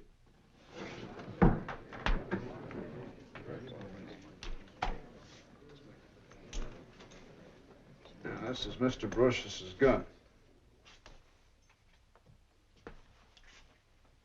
Your Honor, I have here some 45 blanks. Your Honor, while you have Colt 45s and know how to use them, we must remember that Curly is a professional gunfighter. Now, How do you cock your .45? I put the ball of my thumb on the hammer and pull it back. Like this? Right. Well, Curly doesn't do that. All professional gunfighters hook their thumb across the hammer like that. The reason they do that is they don't trust the ball of the thumb. It might slip off and cause a misfire. Now, let's assume that the gun is sitting in the holster like that. Now, when Mr. White asked Curly for the gun, Curly's first move to hand the gun over to Mr. White should have been to grab the grip like that. That is, if he was sober, but Curly was drunk, so he followed habit. He came down top of the gun, thumb went all the way around the hammer like that. And the gun was on half cock. Well, no, sir, it was on quarter cock. Now, you yourself never use a half cock unless you're going to spin the cylinder to load or unload. That's right. But if the gun were on quarter cock and the hammer almost down, how could it have fired accidentally? Well, sir, I know it sounds far-fetched, but it isn't. If you'll step down here and face me, I'll show you.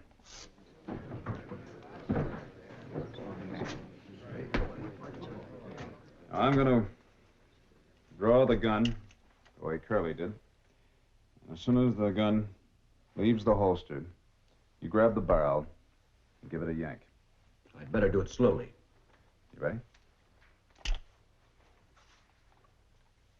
I didn't believe it was possible. Now, if you were drunk, and your thumb was hooked over the hammer, as Curly's was, you wouldn't be able to react in time to turn the gun loose. We also have to remember that Mr. White was very nervous, and he grabbed the barrel and yanked very fast. Let's try it again at normal speed.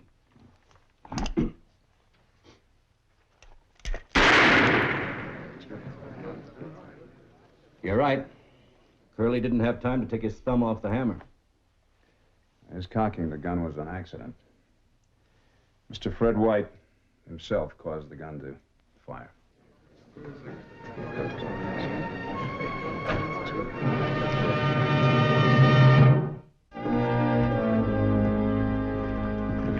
Well, Wyatt, you did a good turn for Tombstone today. Congratulations.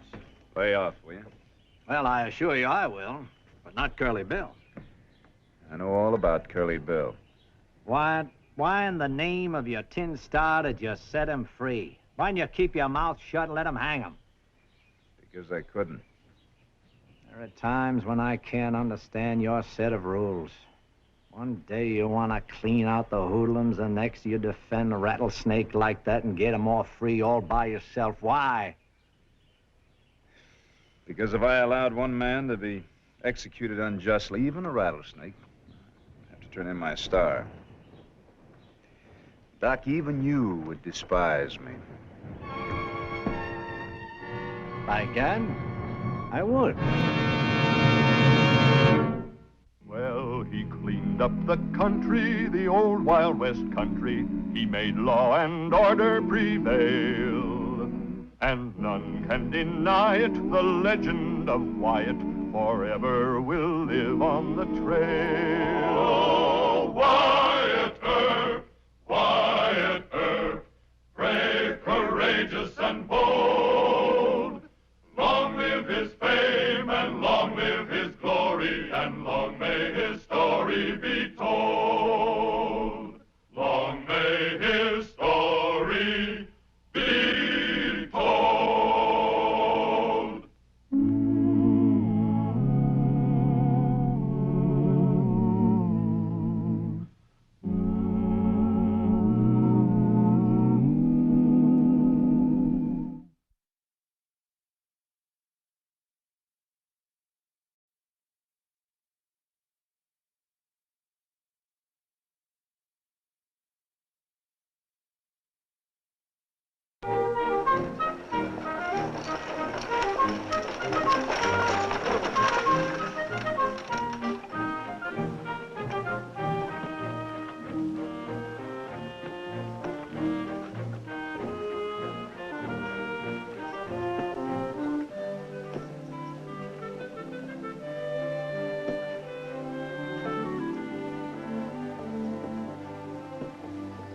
Give me two.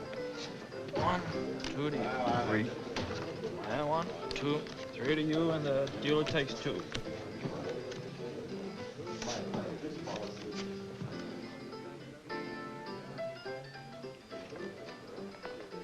Bet 5. Pardon me, Mr. Dance. Yeah? May I speak to you, please? Well, go ahead, Grandpa. Talk. I think perhaps you'd rather this would be private. Why? Who are you? My name is Wagoner. Perhaps you remember me? 20 to you, Kurt.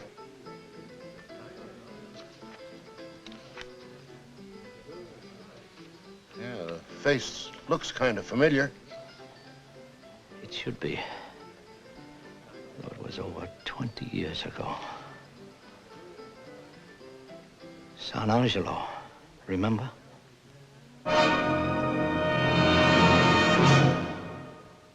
Oh, Wyatt Earp,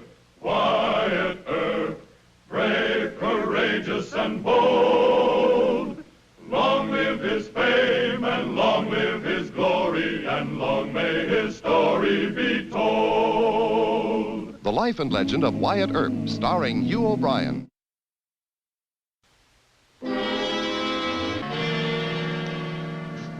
What do you want? I got no business with you. You did once. That was done with long ago. You can't bring it up again. Business like that is never finished. I want you to go back with me. Tell it. There's nothing to tell. You've got to do it sometime. Sooner or later. No. You've got nothing on me, you hear? The law says so. Don't ever come near me again, or I'll... What do you do, Dance? Now, this is none of your business, Earp. I haven't laid a finger on him, and I won't, if he leaves me alone. But I got a right to be left alone, remember that. You, too. It's got to be settled, Dance. One way or another. Get him out of here! Sir. Mr. Wagner, is it? Do you have a charge against this man? None that you'd be interested in, Marshal. He's not wanted for anything? Not by the law. Then what's it all about? It's between Dance and myself. Then perhaps you better leave him alone. I wouldn't want to have to arrest you for disturbing the peace. I understand, Marshal. He also has rights of privacy, and he can protect himself. I advise you, sir, to settle your differences by legal means. If that had been possible, I wouldn't be here now.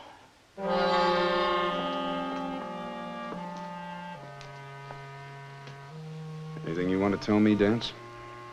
No, there's nothing to tell. He's just imagining. But you keep him away from me, or there'll be trouble.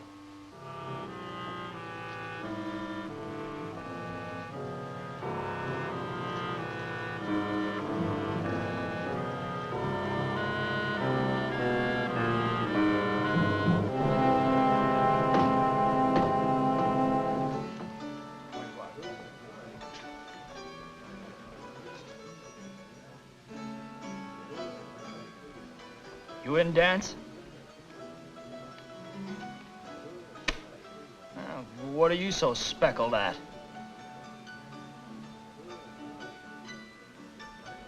The old man. Still staring. Sure is. And if looks could kill. How can he just sit there, hour after hour, and just stare? Don't he ever get enough? No. But I've had enough.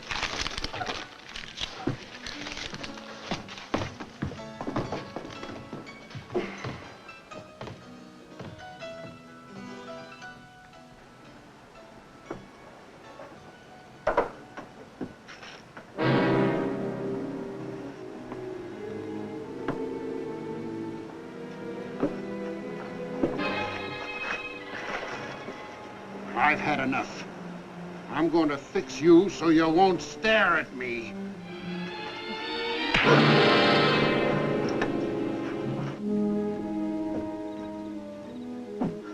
Good evening, what?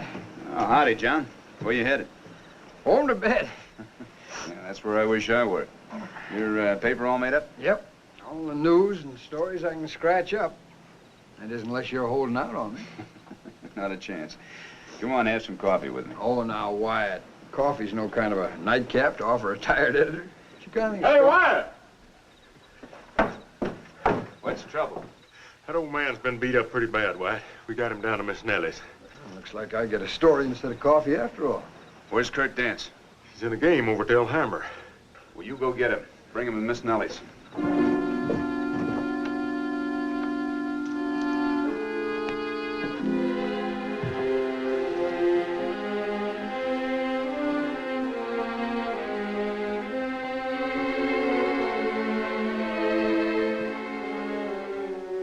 Mr. Wagner. Wyatt. That gentleman is Judge Wagner from San Angelo.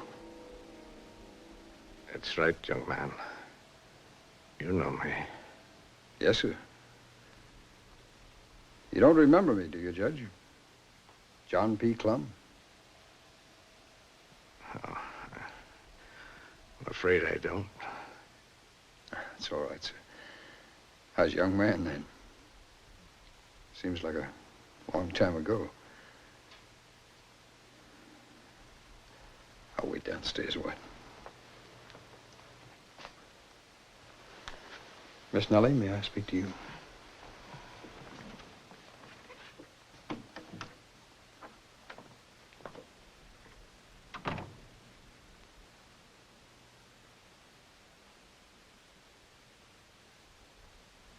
You want to tell me about it now? Nothing to tell. I just had a little misadventure. With whom? It was very dark. I couldn't be sure. Judge Wagner, you expect me to believe that? You can't prove differently. I know. I've heard that plea in court many times. Won't you tell me? Tell you what? Why a judge, one of the most respected judges in the West for 30 years, should get mixed up with a notorious gunman, killer, thief? Why that man isn't dead or behind bars now, it's hard to understand. I know. Well, I want to know all you know about him. You mean well, Marshal, but you only interfere. I'm not a judge any longer. I'm retired. But I have a job to do, and I've got to do it in my own way.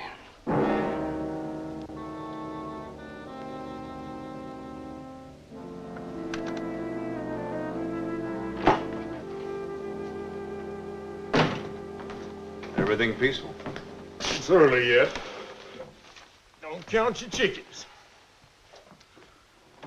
You know where there's liable to be some trouble, too, don't you? Where? That blamed old judge. He's an old fool, if you ask me. I ain't so sure Dance ain't right. Why? Well, the judge has gone and got himself a gun. And he's wearing it, too. Just a daring dance. What'd you find out from that wire you sent to Texas? He acquitted Dance of murder 20 years ago. Well, don't seem like there'd be much connection there that long time ago. Acquittal. Now, that's what's interesting. Now he wants to kill him. Why? Don't ask me. You know this judge better than I do. Only thing I know about him is he's got one of the best reputations in the West. Wyatt? What is it? Trouble. Dance just left the Alhambra saloon. He's heading for a showdown with Judge Wagner. Where? The judge is waiting near Boot Hill. Come on, we can catch Dance before he gets us.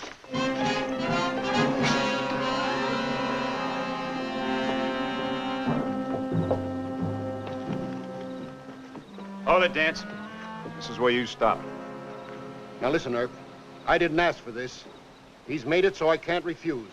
Now he challenged me open, so I can't be blamed for killing him in a fair fight. A fair fight? An old man who can hardly hold a gun? That's not my fault. He shouldn't have challenged me. Well, you're not going to fight him, fair or any other way. You're gonna stay right here. Shotgun, you stick with him. What are you gonna do, Wyatt? I'm gonna find out exactly what the old man was planning to do. Well, maybe you better lend me your hat, Dance, for just a few minutes. What for? Because for a few minutes, I'm gonna be you.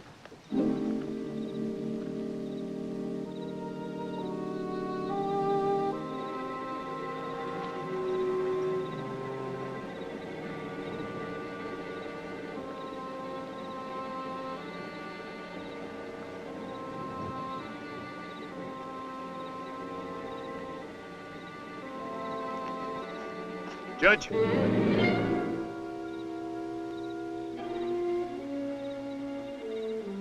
Well?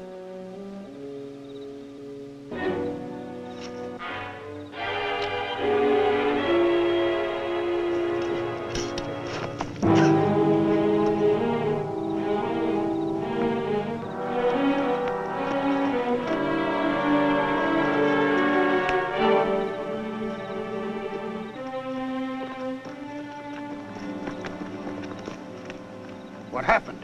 There were no shots. He fainted or worse. I can't tell. We'll get him over to Dr. Goodfellow. Look. Empty. He wanted Dance to kill him.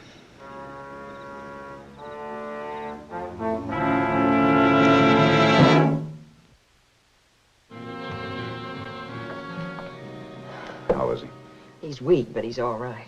It's just the tension and the excitement. He just fainted. He's an old man, Wyatt, and he's awfully tired. Come on in.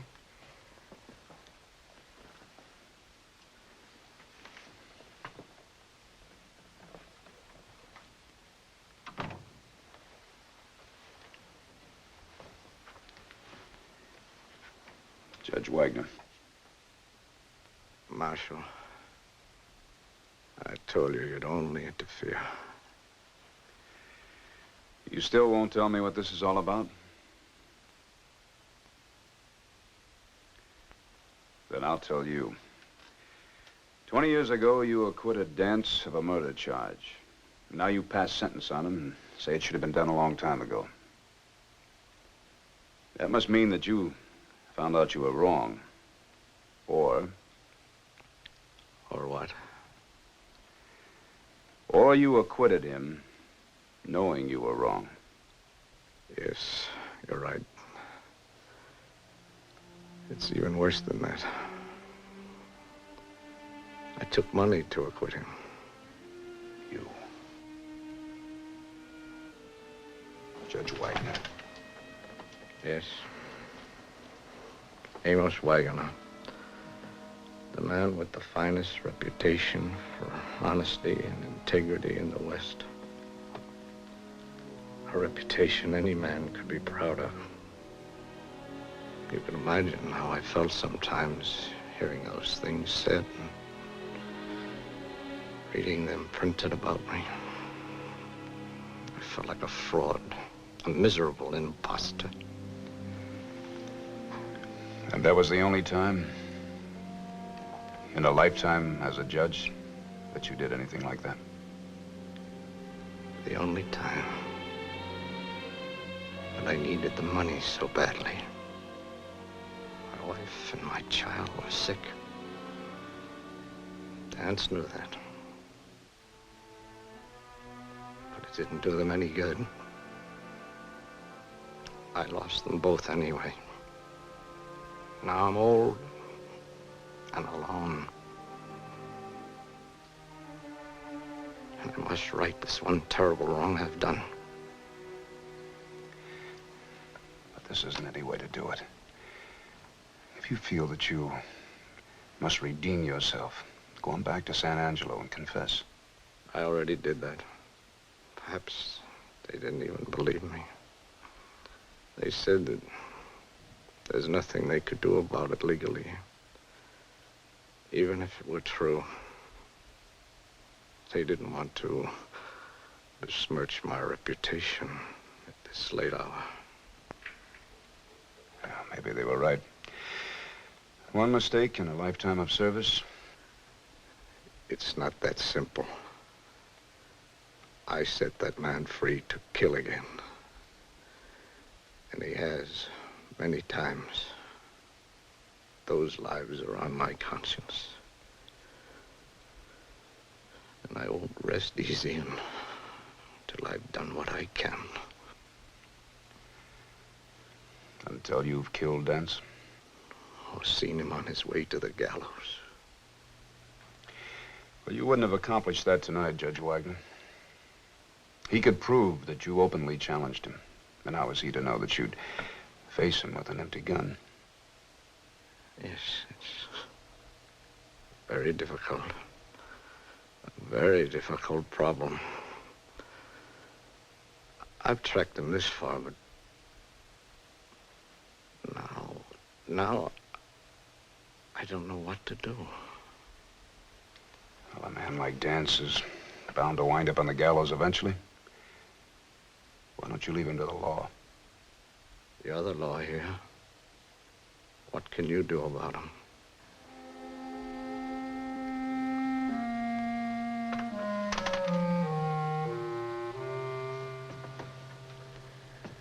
Well, I admit it's a pretty sad situation, Wyatt, but what can you do about it? Well, I think maybe I can put Dance behind bars and it helps some. How? He's managed to keep himself out of trouble lately. John, you told me he's been losing pretty steadily at poker. Yeah. Yeah, that he has. And he's getting grumpier all the time. And seedier. Well, the money's got to come from someplace. He ought to be just about right for any kind of illegal deal. Wyatt, you mean a trap? Well, it isn't exactly ethical, but in this case it may be justified. You can just say we put temptation in Mr. Dance's way, and if he falls for the bait, well, that's too bad for him. Well, at least it'd keep him out of the judge's reach for a while. And a while is all we'll need. That's right. I don't think that old man's gonna last too long. All right, this is what we'll do. John, you like a good game of poker, don't you? Oh, I do. Yes, sir. That man's a real fool. Now, you know he goes home every Saturday night, same time, and always with what's in the week still. That must be close to $500 or $600. I'll bet 10. He goes home all by himself and down the same dark street. Yeah, and that Bruce Street's a real dark one, too. Yes, it is that. Man's a fool, all right. Somebody could rob him anytime there's a mind to. 10, and, I just have to bump you 10 more. Yeah, with no trouble either. Especially when he stops off at the bird cage for a snort before he starts home. Well, he likes to celebrate the end of each week. Cards? 2. 2. Then he don't even see so good. Or he wouldn't even have to worry about him recognizing you. Dealer takes one, gentlemen. Well, of course, it was the Clanton that was to do it. He'd make sure he didn't. I'll bet 10.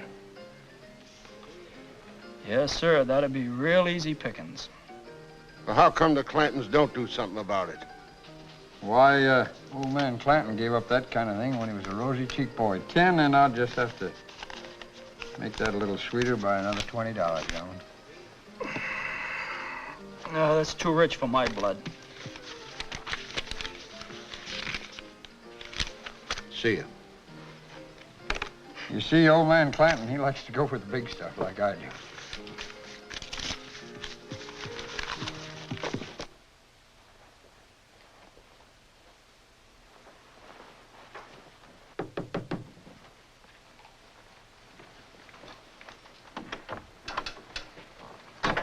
Shotgun.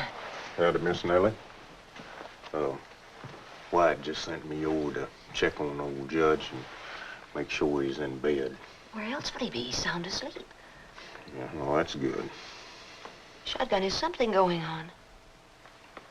Well, I guess you could say so.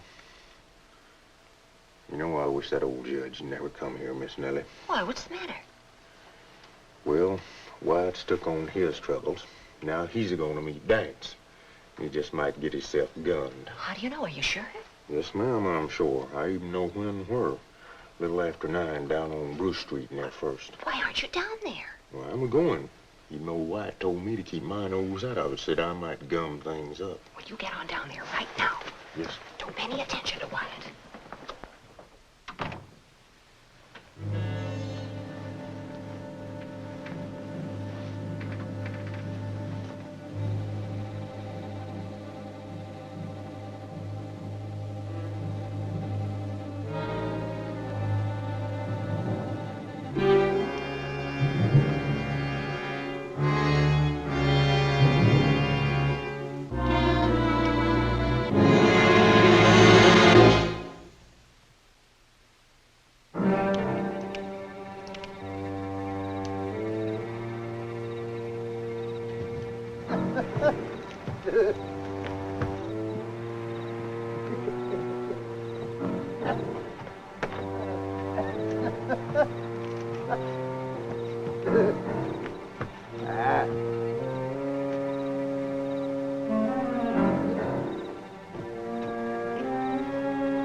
Dance?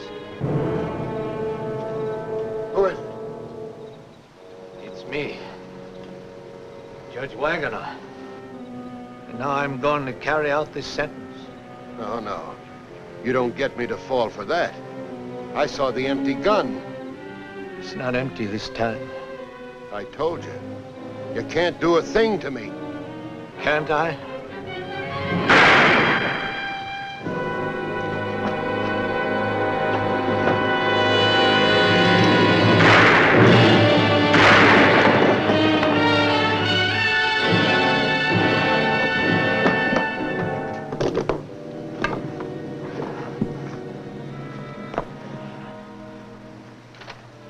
Marshal, is he dead?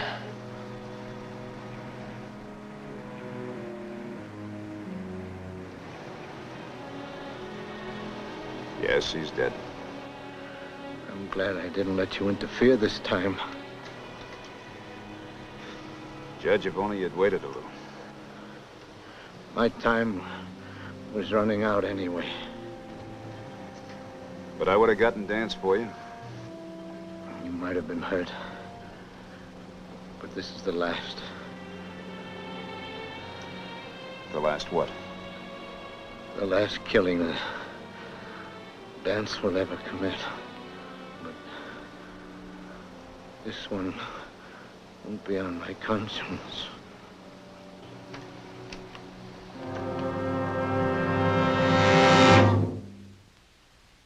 Well, he cleaned up the country, the old Wild West country. He made law and order prevail. And none can deny it, the legend of Wyatt forever will live on the trail. Oh, Wyatt Earp, brave, courageous, and bold. Long live his fame, and long live his glory, and long may his story be told. Long may his story be told.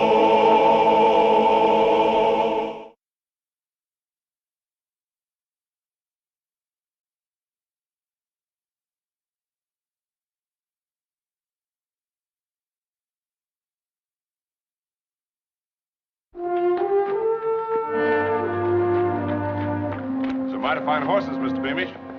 Not bad. But your price is too high. Too high? I'm not making a dime on them. Howdy, Marshal. The name's Jenkins. Tom Jenkins. Howdy. Mr. Gibbs, check those horses against your list. Anything wrong, Mr. Earp? No, just routine. I just bought the corral last night. My first day in business. Hey, White. Two of these horses is from the Bar X strain. Take a look at that. Where'd you get these horses? A couple of men left them for me to sell on commission. The Bar X reported 20 head rustled this week. Take Mr. Jenkins in for question. Move along.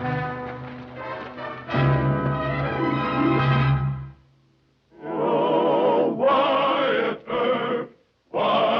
Earp, brave, courageous, and bold. Long live his fame, and long live his glory, and long may his story be told. The Life and Legend of Wyatt Earp, starring Hugh O'Brien. John Behan, sheriff of Cochise County, had long been a threat and a danger to Tombstone because his interests were tied in with the outlaw empire old man Clanton had built in the territory. Then one day, Behan made the mistake of tangling with Clanton, his boss and paymaster. I sent for you last night. This morning, I sent after you. I see you got his gun. I ain't aching to get shot in the back. What's the idea, Mr. Clanton? Take him in the parlor. You boys get on back to work. Spence, give me the gun. Wait outside. Now, Johnny. Mr. Clanton, I've warned you I'm the sheriff. And I'm not going to be breaking my neck riding out here every time you whistle. You're my sheriff, Johnny. But you don't own me. Yes, I do, Johnny. Mr. Clanton, just because I've done you a few favors doesn't mean you can push me around. Got paid, didn't you? Not enough for the risk I've taken. Johnny, when I buy a man, the least he can do is to stay bought. Now, the boys are tired of being rousted around, arrested by Wyatt Earp. You do something about it. If you can't, the boys think you ought to end up in the brush, nice and dead. Is that a threat? It's a thought. Take a day or so to run it through your head. No longer than that, though. Earp's caught on the man I'm using in Tombstone for a fence, and I got to make some other arrangements. But, Mr. Clanton, I've warned you to stay out of Tombstone. You'll never get set up there. Earp and his vigilantes are too strong now. They won't stand for it. I can handle my own business. You push along. But you could use Prescott or Tucson or Phoenix to unload. You don't need Tombstone. They'll just gun you down. Shut up. Now, you just start thinking, are you my boy? Or do I have to elect me another sheriff? Some fella don't scare so easy. But, Mr. Clanton, I'm asking you once again, stay out of Tombstone. No. No. Now, I want to hear from you by noon tomorrow. All my clocks keep good time.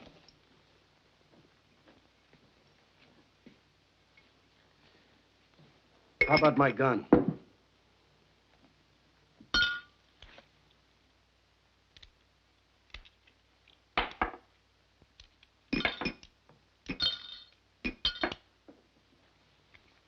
I wouldn't reload it around here. Boys might misunderstand your motives. The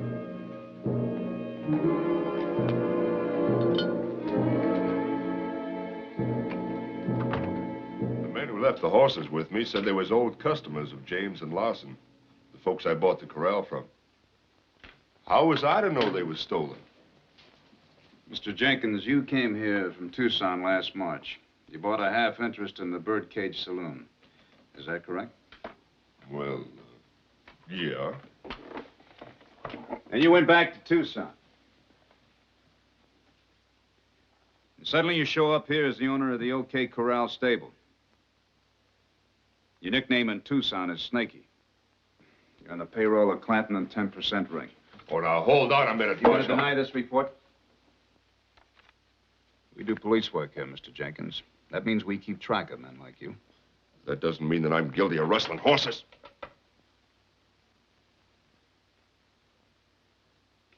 We're not very much interested in the horses. But we do want to know why Mr. James and Mr. Larson would sell the OK Corral to a man like you. Ask them. We can't. They done already left town. I'm asking you, Mr. Jenkins. It ain't no crime to buy a livery stable. Well, well, Snaky Jenkins. Howdy, Doc. What's he here for now, Wyatt?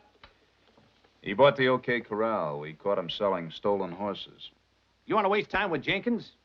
I'll bring you a message from Sheriff Bean. Bean? Yes. We're holding him for further questioning. Lock him up. I ain't done nothing. I want a lawyer. Wyatt? Johnny being a scared bug-eyed. Says he has to see you right away. Looks like the big thieves have fallen out. He had a fight with Clanton? Yeah. Any idea what it's about? He won't tell me. He wants to talk to you. Says to meet him at Big Rock above the pass. Why there?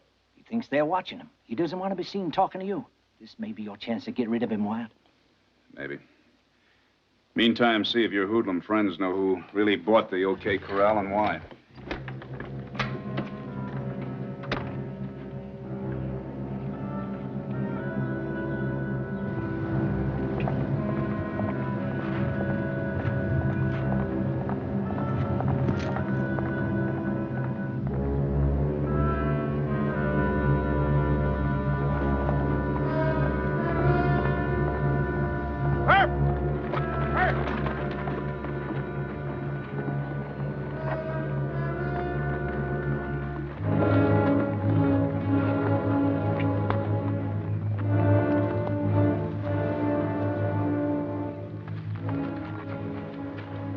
I didn't think you'd come, Herb. Holiday wouldn't believe me, but I'm quitting Clanton. I've got to.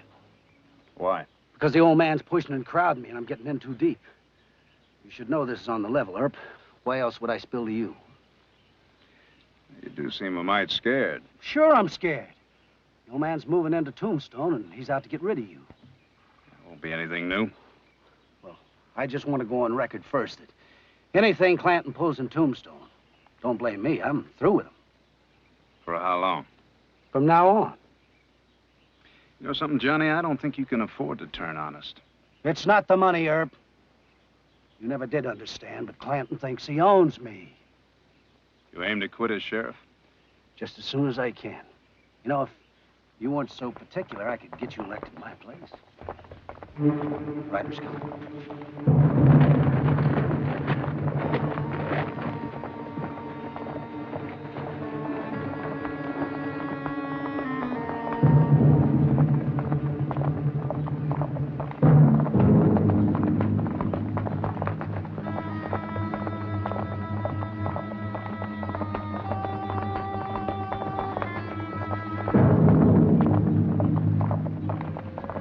I better get back to Tombstone. Johnny, you have any idea who might be behind the man who bought the OK Corral? I didn't know it had been sold. Well, it has. This could be part of Clanton's move into Tombstone. Yeah, it could be. You let me know if you hear anything.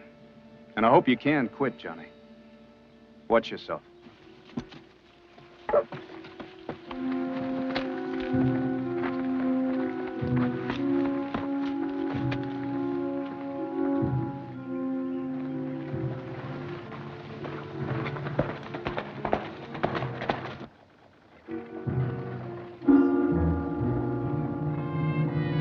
Marshal Earp! Quick! Doc Holliday's robbing the safe.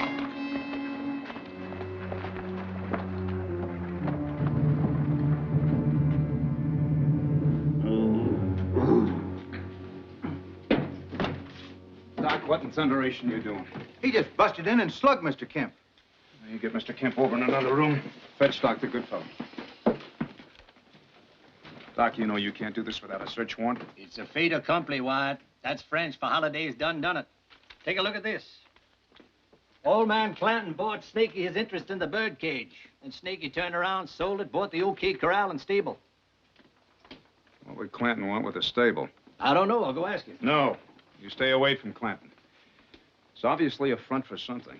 Yeah, especially since you ran Cy Markham out of town. Now old man Clanton's got to find himself a new fence to take care of the silver and gold he hides from those Mexican wagon trains. Yeah, but a livery stable. Well, maybe we can get some more out of Snaky Jenkins. Hold on, Wyatt. What did Bean say? He claims he's quitting Clanton. Gonna resign his job. Says he wishes he could get me elected sheriff. Being going straight? What a fairy tale. We better work on Jenkins.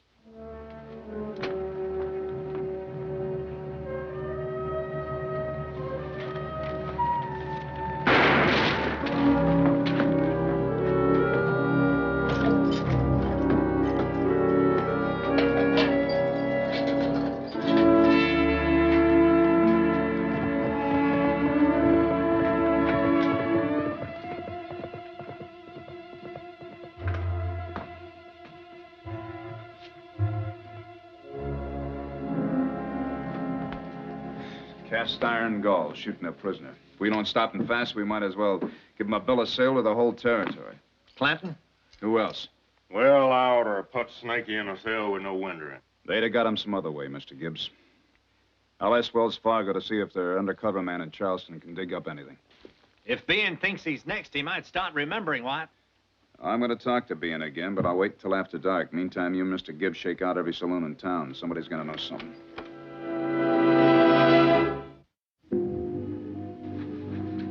See him yet?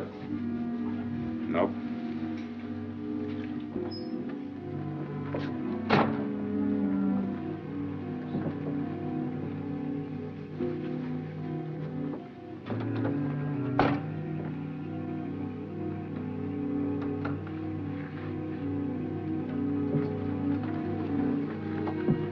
What are you doing here? Watching you. What for? Your old man trusts you, remember?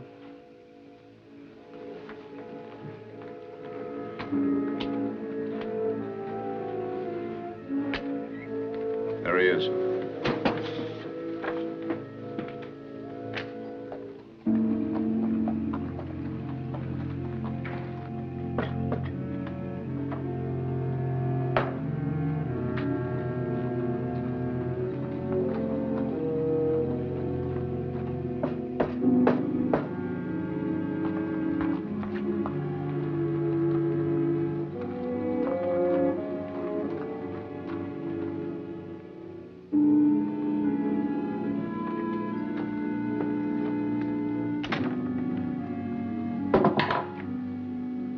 Spencer's following. Take care of him.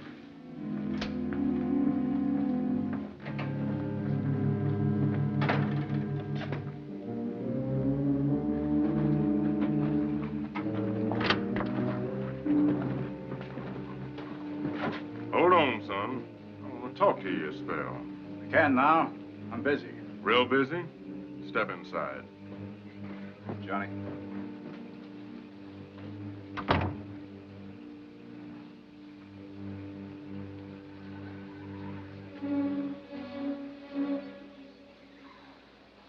Remember what I asked you about the OK Corral? Old man Clanton really owns it. His straw man, Snaky Jenkins, was just murdered. What happened? We had him in a cell. They shot him through the window. Clanton's a fool. I warned him about coming into Tombstone. You know, Earp, if you nail him once and for all, I could cut myself loose from him. You sure you want to, Johnny? I've got to. He's getting more reckless every day, and I gotta look out for my own hide. All right, if that's the way you really feel about it, this is what you can do. Go on back to Clanton and tell him you're sorry about what happened. Get him to tell you what the OK Corral setup really means. Well, if I do that, what happens to Clanton?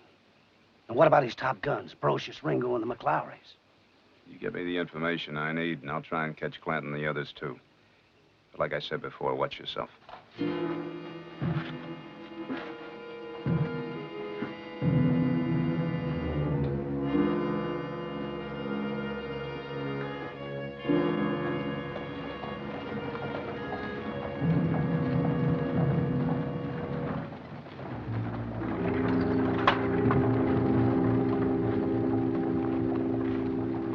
Wells Fargo undercover man says that this corral is just a front. The real depot for the stuff is the Higgins grain and feed yard in the next street. Clanton on that, too? Yeah, through another straw man. Well, I don't see how that connects up. The Higgins yard's a block away. Well, there's an old mine drift runs from the Higgins yard to a shaft under the corral here. It connects the two places. Now, Clanton will deliver grain sacks and hay bales full of the heisted gold and silver to both places. He'll hide the stuff in the shaft.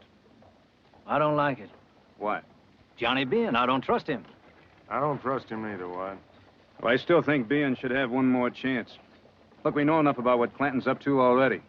If Bean turns on me, I'll spot every lie. Let's go take a look at that feed yard.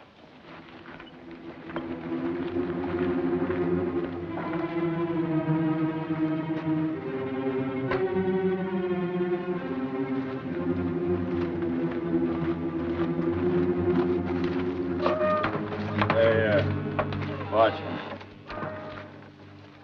Now, you shove that gold in there good and deep.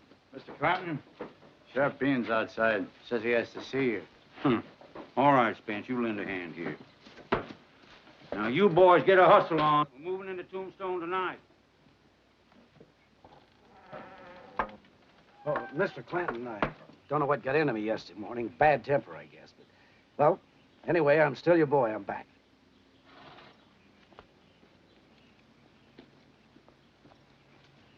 I said I'm back. What else do you want me to do? Nothing. Now. Mr. Clanton, Wyatt Earp knows you own the OK Corral. How do you find that out? Holiday grabbed the records in the safe at the birdcage. Well, Doc's neck is getting too big for his collar. What are you going to do about it, Mr. Clanton? I'm not telling you, Johnny. You ride on back to Tombstone. I need you for something. I'll send for you.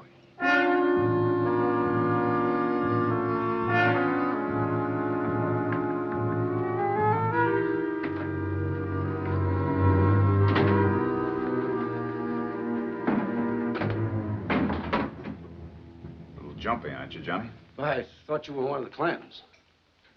Any luck? No. Clanton wouldn't take you back? Well, that's about all he would do. You don't trust me now. No, the great Den H. Clanton, murdering rustler. He don't trust me. I'm just dirt. Well, Johnny, you tried. What was he doing when you talked to him? He was in a barn with his men. They were doing something, getting ready to move into Tombstone tonight. I heard him say so. Do you know how? No, but I'll show him who he's fooling with. If he tries to move into town, I'll take my deputies and help you. No. No. You stay out of it. Oh. You don't trust me either. Nobody trusts a crooked sheriff, Johnny. I think you tried to be honest with me today, but you're not using me to get back at Clanton. Now, you stay out of it. And you're not giving me orders.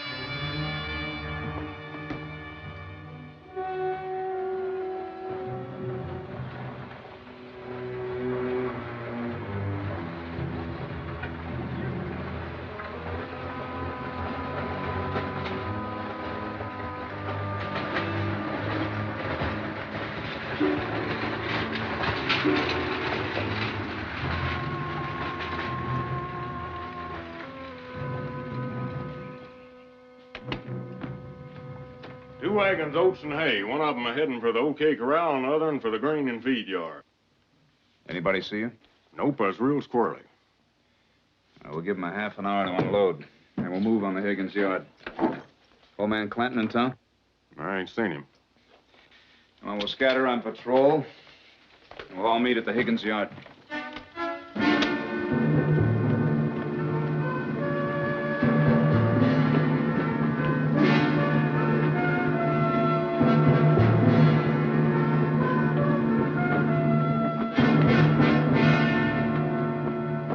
Door's right here. Get these boxes away.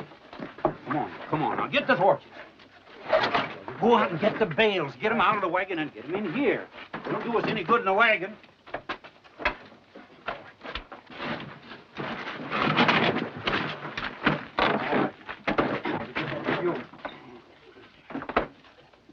Get the stuff down in the mine drift. I never saw so many men doing nothing for so long. Will you hurry up? Now, you tell them to stay in that cache till I send the other boys to spell them. Go on now. Get the stuff in here. On this side. All right. That's it. This one next. We gotta match what we had before because that Earp is a suspicious guy.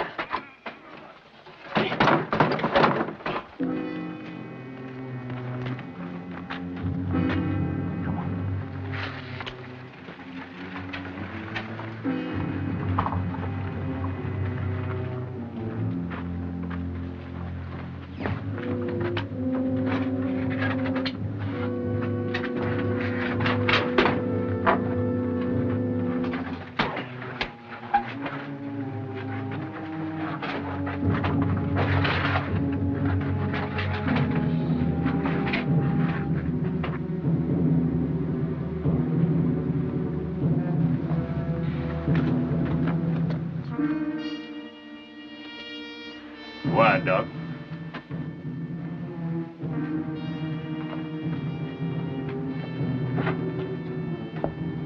Remember, no shooting.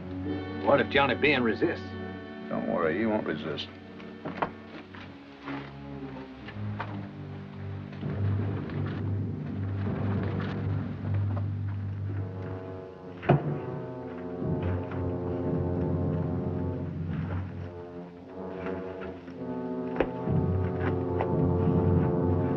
Let's get closer. Not so fast.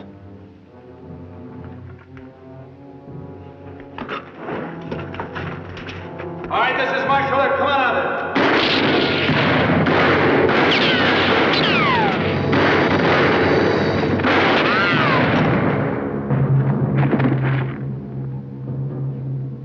Look, Wyatt. Never mind the loot. Give me a hand with these men. Which one of you killed this one? Well, I guess I done it, White. I mistook the poor feller for Johnny Bean.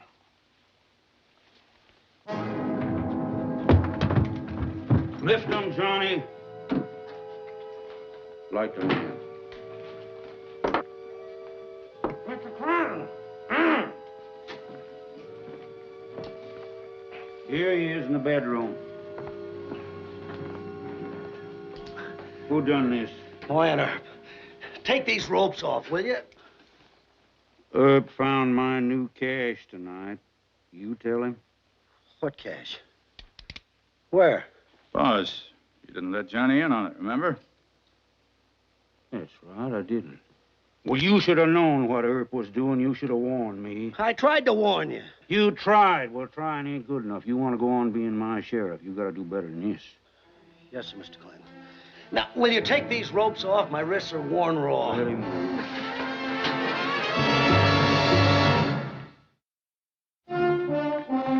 I'll get the boys together, and when I do, I'll find out who tipped my cash. Don't. Now, what do you think you got on me, Earp? Trying to move into Tombstone using the OK Corral to cash the gold and silver you stole from the Mexicans. Now, would I do a thing like that, Marshal? About $70,000 worth and 2 dead gunslingers. I got no gunslingers in Tombstone, and as for $70,000... $70,000 in gold and silver? Ooh, I didn't know there was that much money in the whole territory. Well, then you won't mind if we return it to the legal owners, Senor Garcia and Hernandez. If it's theirs, why not? Well, now, seeing that you're so friendly, suppose we talk about Snaky Jenkins. Jenkins? Well, never heard of him. But still you had him shot, huh? Why, Marshal, you know I wouldn't do a thing like that. I don't go around having people shot and never even heard of, do I, boys? Of course not, boss. I'll find out which one of your guns killed him, and when I do, you'll hear about him. I promise you that. A little while tonight, thought you had me, didn't you?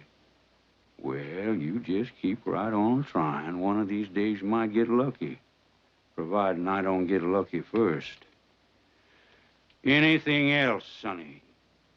Yeah, I'm taking you in. On what charge?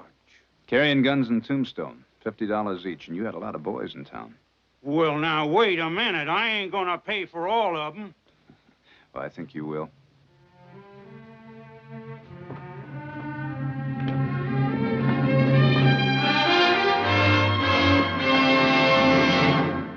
Well, he cleaned up the country, the old Wild West country. He made law and order prevail.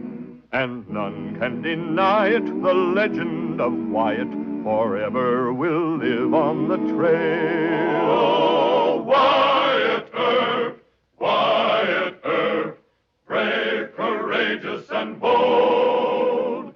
Long live his fame, and long live his glory, and long may his story be told.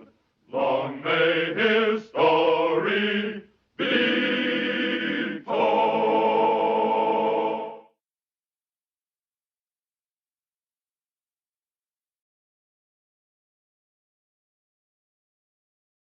ভালোবাসা সুন্দর, ভালোবাসাও সুন্দর। মানুষ নিজের অজান্তেই ভালোবেসে ফেলে।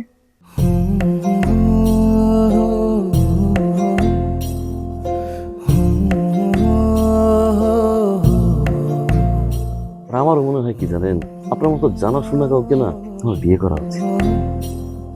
এটা কি উপলক্ষে? ম্যাডাম, ফুলটা গ্রহণ করুন, তারপরে বলতেছি। ভোটার আইডি কার্ডে যার স্বাক্ষরের জায়গায় টিপসই দেয়, এখানে কেউ ডাক্তার। এই দুইজনের মধ্যে যে আগে ম্যাডামের মন জয় করতে পারবে, ম্যাডাম তার। একদিন না দেখলে তোমায় বন্ধু আন্ধার লাগে সব, তোমার এই প্রেমে এমনই টান। রোগীদের তো ডক্টরের কাছে আসলে ব্যথা কমে যায়, আপনি তো উল্টো হলো কেন?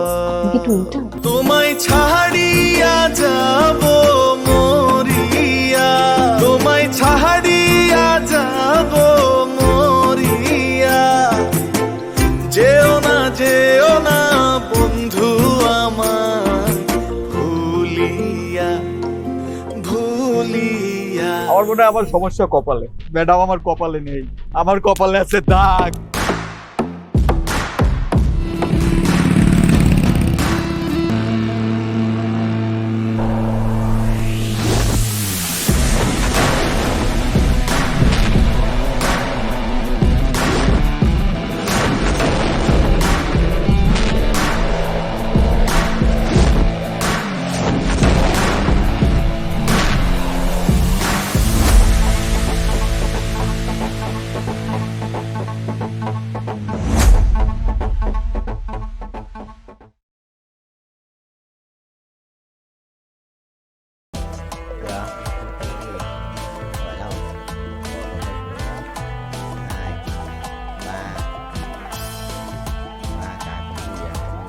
Viên Bình bao nhiêu?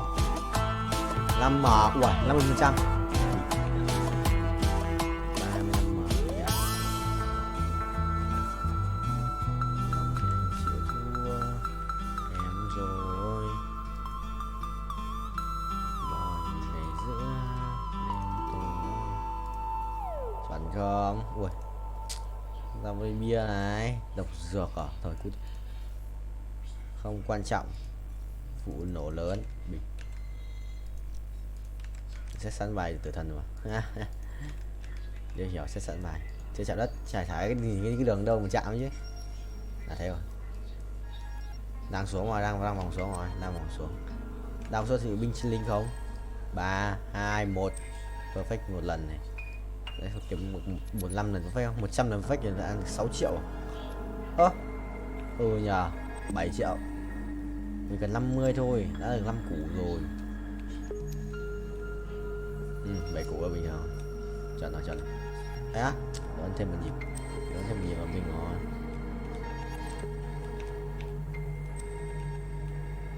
Đây là chỉnh, đây là chỉnh, đây là chỉnh. Đây là chỉnh, đây là chỉnh. Đây là chỉnh. Ok. Không được.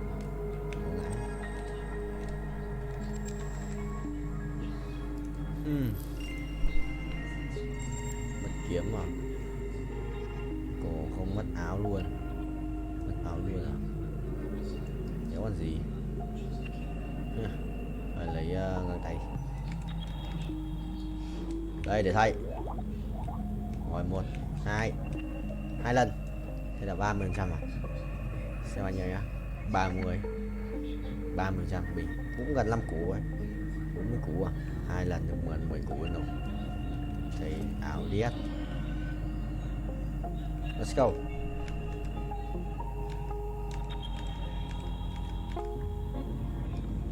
Let it go, let it go.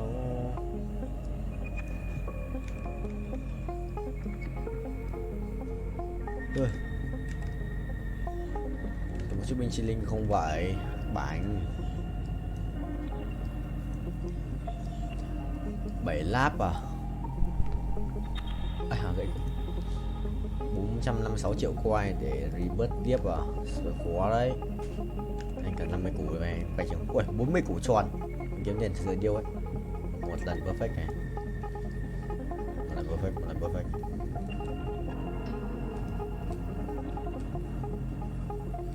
Thầy lái, thầy lái, thầy lái, thầy lái, thầy lái.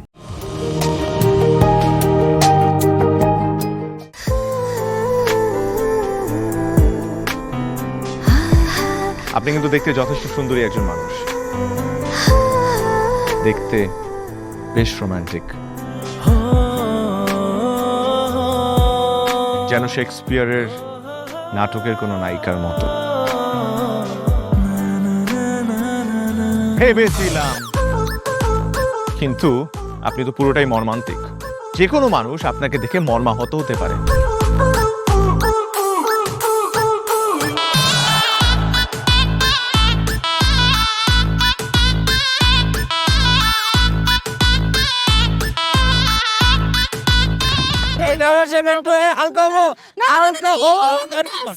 এইখানে গাড়ি থামা। আমার হালকা হতে 1 মাস সময় লেগেছে।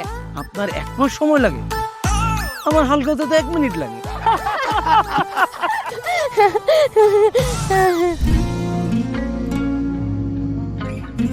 আমার কাছে মনে হয় জীবনসঙ্গী এমন হওয়া উচিত যার সাথে আপনি প্রতিটা মুহূর্ত উপভোগ করতে পারবেন, সারাক্ষণ খুনসুটিতে মেতে থাকতে পারবেন এবং তার মনে এমনভাবে বসবাস করবেন যে আপনার দিকে সে একটাবার তাকালেই বলে দিতে পারবে যে তার বেঁচে থাকার কারণই আপনি। পথে চলতে চলতে, কথা বলতে বলতে, কখন যেন হলে আমার। জানি গল্পে গল্পে মিশে অল্পে অল্পে আমিও হয়ে গেছি তোমার। ছোট ছোট ভুল ফুটে হলো ফুল যে তোমাকে পেলাম। গুটি গুটি পায়ে স্বপ্নের লাই আমি ভেসে গেলাম।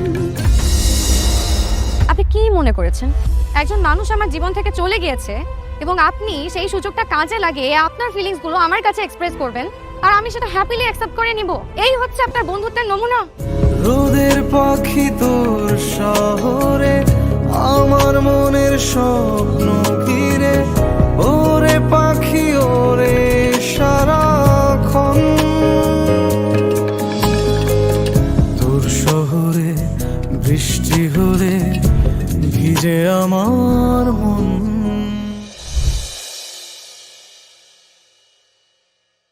Đau vậy? Cho sửa cả mày đi, anh chết lắm.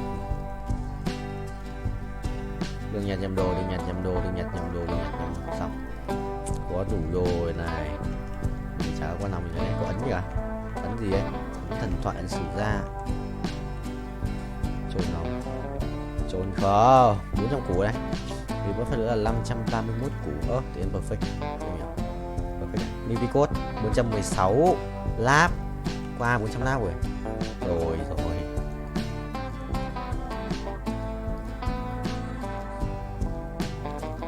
Pháp rồi xong này. Đi lao, bạn này còn đồ đéo nữa.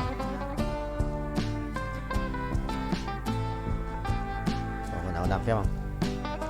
Sắt thương phép này. Sắt 45 sắt thương phép này.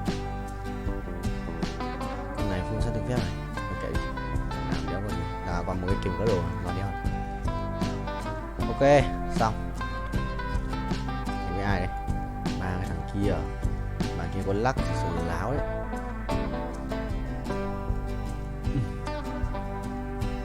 Bạn kia có lắc thì đéo dấu ấy. 500 củ rồi, thiếu 30 triệu nữa. Thiếu 26 triệu. Mốt nữa thì sẽ được là đủ tiền để trip bớt phân nữa. Nên 6.6 thôi. 6.4 nhỉ, cái mất rồi. Nhưng mà là tầm 6 chấm hơn. Yes. Mày A2 nữa là xong. A2 nữa là xong game. Ui đi. Hỏng ấy, hỏng ấy. Hỏng đấy. Ui tí cút đánh bóng ạ. Bóng thằng nào ấy. Hộ cái đi. Thằng bốc lửa. Gì tí thua. Chi. Mình cầm bóng nó tí cút.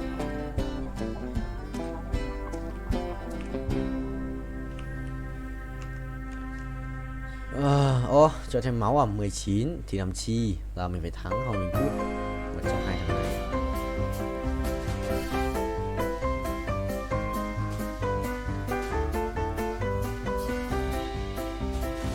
Được.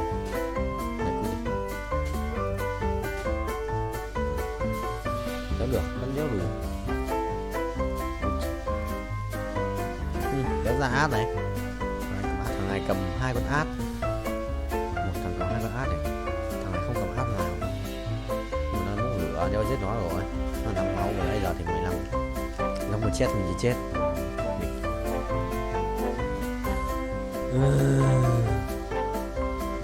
Cái thằng quầy con lắc 3 bắn phát cho gần một con át 1 chắc cút. Không cầm át rồi, nhưng mà nhớ thằng át nhở, cũng mất 4 con mà. Không tao, một bắn lỏ lắm. Để bảo mà một bắn lỏ nhất, còn bị CC bị hết tung nữa trốn. তোমাকে 15 লাখ টাকাই দিতে হবে। তুমি যদি দিতে না পারো তোমার বাবাকে কল দাও। তোমার যত জমি জিরাত বাড়িতে যা যা আছে এগুলো বেচা হইলেও তোমরা আমাদের টাকা পাই পাই করে শোধ করবা।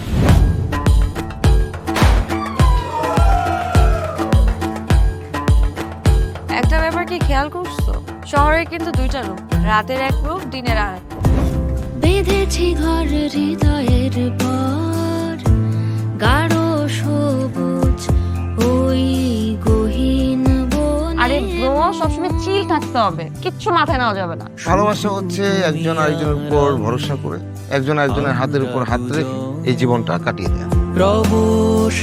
কিছু মানুষ এই রাত জেগে থাকে আর টাকার বিনিময়ে সুখ খোঁজে। বসুন।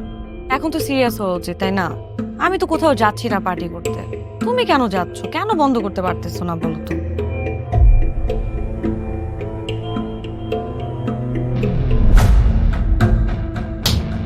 কার যে কোথায় সুখ সেটা তার প্রিয় মানুষটাও কখনো জানতে পারে না। পাশাপাশি তবু যাচ্ছি বিপরীতে, কাছাকাছি তবু যাচ্ছি বহু দূরে। Hi, you look good. Thank you.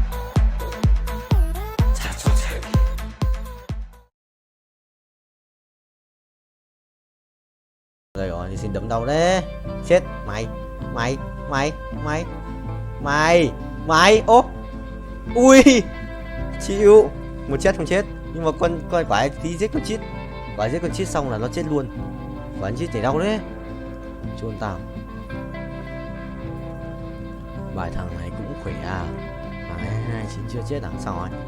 Gặp cái thằng mạnh nhất rồi. Xong. Đây đi. Đâu có gì nhất rồi.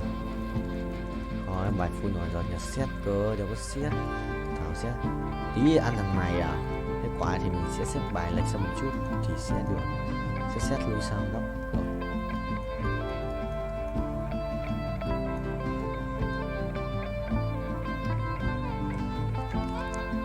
Chuẩn không vậy. 700 củ, anh sẽ revert phát nữa. Là còn thiếu 600 củ để revert lên 660 à. Anh có revert lên 10 ấy. 400 vòng rồi này. Ông vượt qua kỷ lục 430 không? 435 nhỉ? 119 20, 23, 24, 25, 26 27, 28, 29, 30. Kỷ lục mới. Đi record. Rồi 233. Kỷ lục mới, qua kỷ lục mới tận 3 lap. Ê, thua lại. Phải không? Ê, không thua. Không thua. Mày rồi ăn tao. Rồi có top 4 rồi. Có top 4 rồi. Mình sẽ không phải là cái thằng hậu cái D nữa. Mình cần cái gì nữa? Xẻng rồi cái này ra định mệnh. Được. Ây à, hồn thế nhờ. Một cái gì đây, một cái nỏ xiết à. Một cái nỏ xiết rồi. Ai đáp đồ đơn luôn, thằng đéo cho thế. Mình đã trả thưởng 1 đô.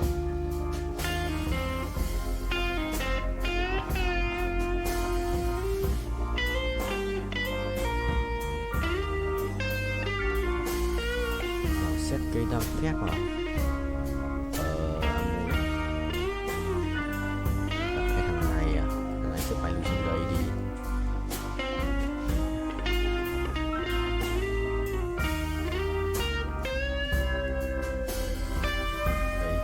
Xong.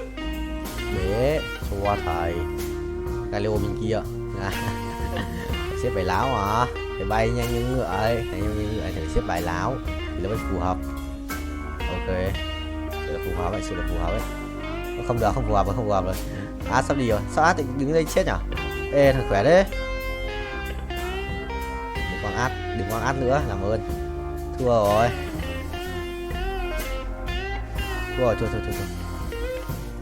Trừ mấy? Trừ 9 à? Trừ 9, binh top 3. Đây. Thằng kia bài ấy mạnh phết. Bài đéo gì tá cái tim. Khỏe.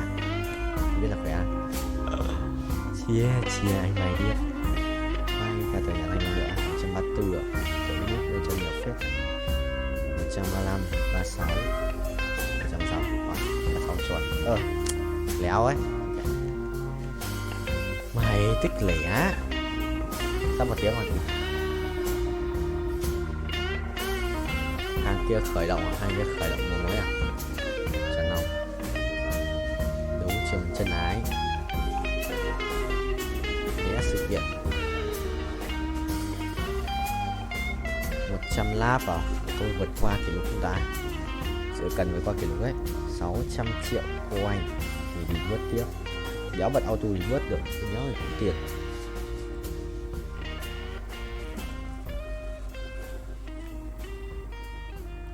Bay chọn ông thầy ơi. Uống nước này 200 lap.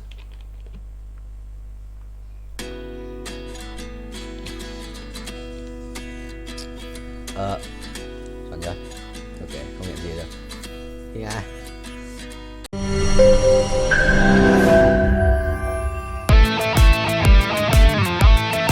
দরকার পড়লে একটা রিকশাওয়ালাকে বিয়ে করবো, তারপরে তোকে বিয়ে করতে তুমি যদি মরে যাও আমি তোমাকেই বিয়ে করবো। দেখো বিয়ে এত সোজা। 5টা কন্ডিশন। কয়টা? 5টা। আমি জেডি সাফায়েত রমরাজন। স্যার এটা তো ভোটার আইডি কার্ড স্যার। বাড়িতেই করবেন নাকি হোটেলে? না আপনি যেমনটা ভাবছেন বিষয়টা তা না। ভাই আপনি তো করবেন না। তোমাকে দিয়ে হবে না, আমি জানতাম। শুধু সময় নষ্ট করো না। ভাই আপনি তো অনন্ত দলিল না যে অসম্ভবকে সম্ভব করে আপনার কাজ। জিমি কি হচ্ছে? আচ্ছা আঙ্গের একদম বইরা দিমু। যাচ্ছে সব বাইট কর। শর্ত দিয়ে বিয়ে ভাই যে বয়সে মানুষ গার্লফ্রেন্ডের কামড় খায় সে বয়সে আপনি কুত্তার কামড় খেয়ে হাসপাতালে ভর্তি হয়েছেন।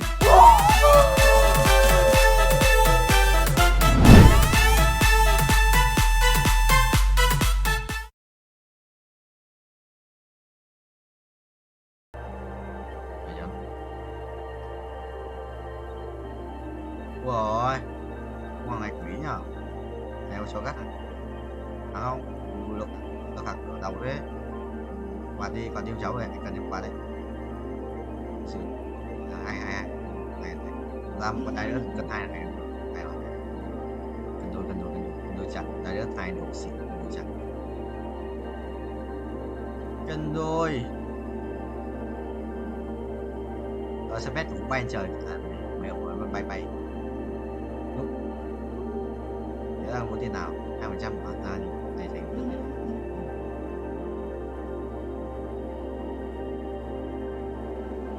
Các bạn ơi cho tôi không phải tầm mất 70 kg và 192 và 20 và 3 bậc không.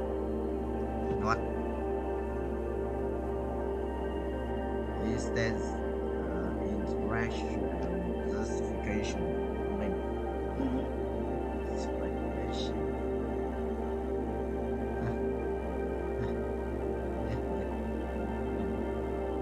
Đéo ơi.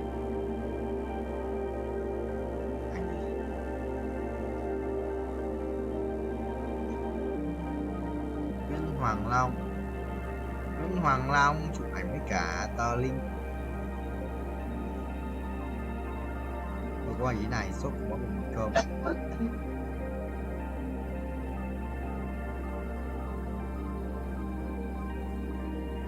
Giật cơm.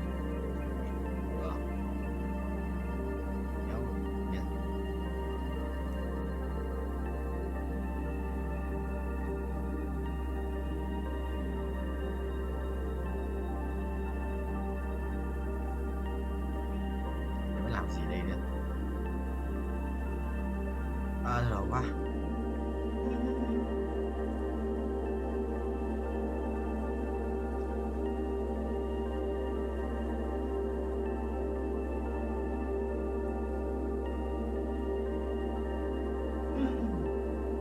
Thôi, chưa chưa chưa chưa chưa chưa chưa. Rồi biết gì chúc cái Tuấn.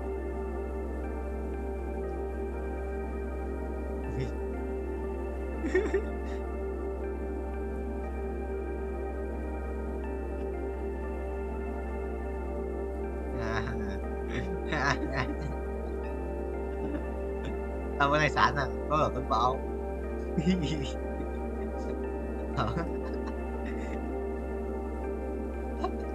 Bú cái gì cơ?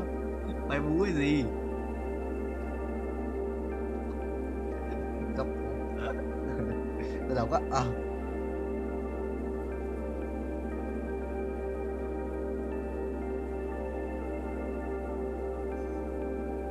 ra quân cảnh vậy thậm chí một lúc vui ơi nếu sao thua mỗi dòng lính á từ đầu thắng hết anh cần một quân một nhân khác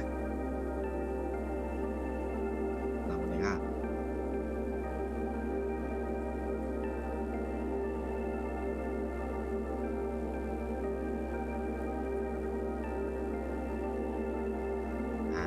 Quay góc làm việc ấy, quay góc làm việc về đây rồi. Đấy, nó quay là đây là cái máy mà bố quay YouTube. Bố quay đây là cái máy tao quay YouTube với cặp màn hình các kiểu giới thiệu hết như quảng cáo.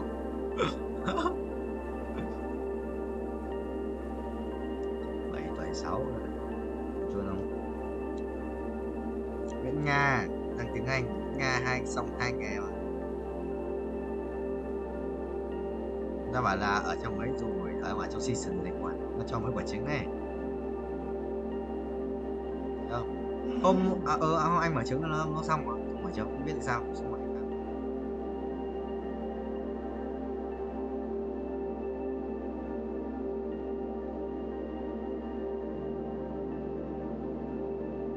Không biết lắp cái gì luôn để thì đồ đây nếu lắp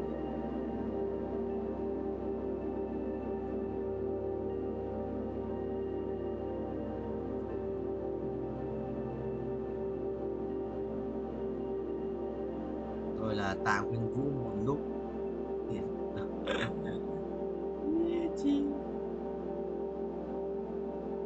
phải chưa không nhớ à vì vậy một lúc vui mấy cái xa sự quỷ đấy đấm thế được rồi thôi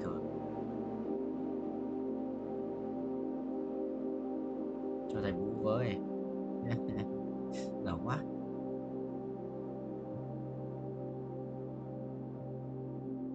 Có lấy cái đéo cho mày không vậy anh nhớ biết đánh cái gì luôn đấy chán quá để đánh cái gì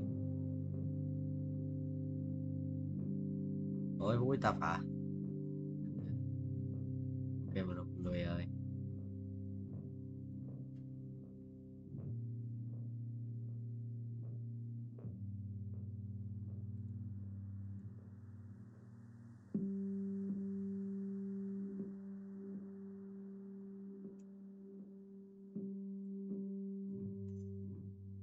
Sao ra ngoài đánh nhìn mày đi phải thật giống quá chích cho anh đi về thật dừng này thôi cũng xoay bài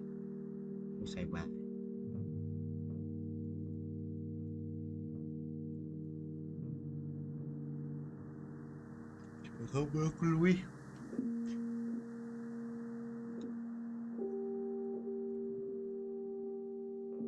tao đánh chán quá người ta đây mới đánh cái gì giờ ra con muốn tiền đánh con đấy mà. Giờ tao đợi tao có nháp môi xong rồi ra con gì đánh con đấy đánh cái bài đấy đây quan của bài gì đánh cái ấy luôn.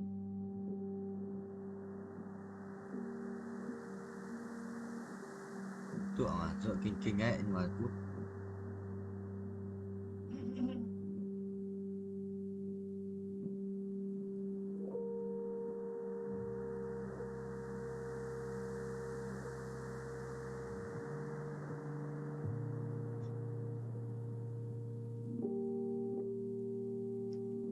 đặc biệt là loại huy hiệu thật dừng không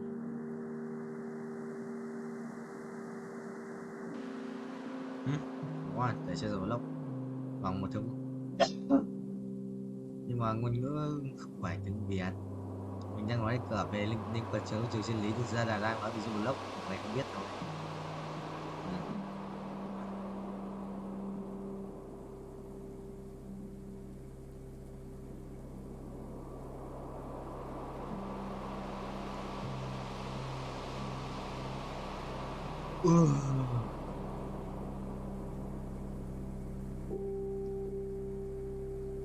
Còn không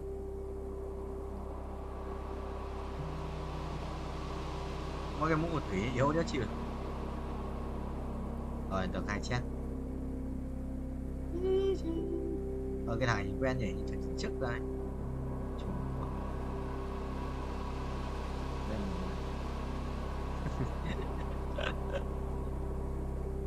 phải không, phải không, bữa con nuôi phải không?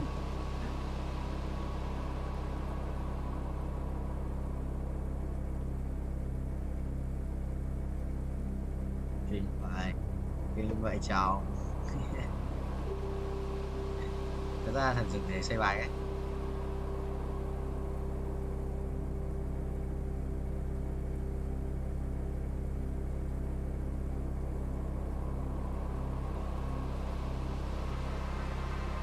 À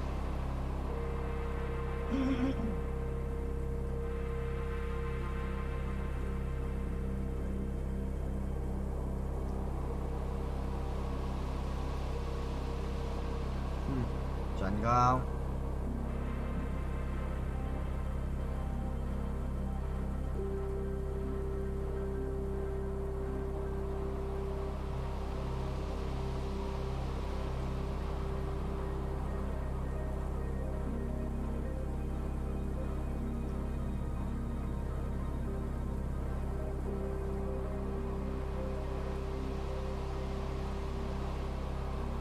Chị Na đây không có chị Na đâu à. Đi tù mày, đi tù, đi tù.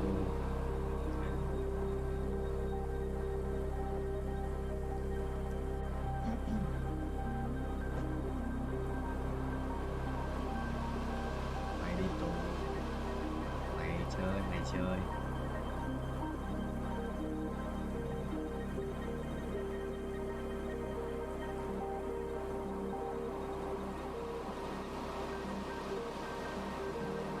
Hai ba năm mày đi tù.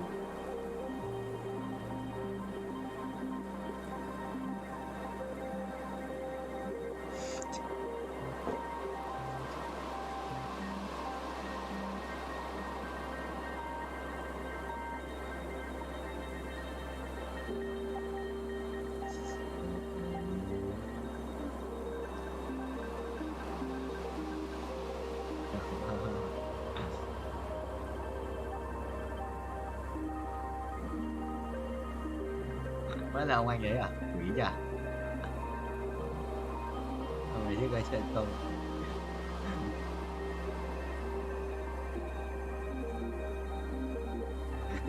Nghe thằng ngon à? Nghe thằng ngon à?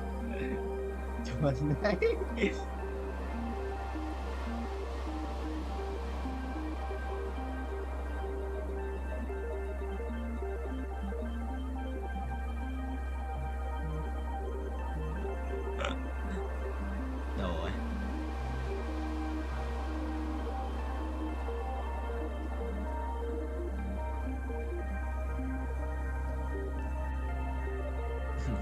Quanh à, để cho nó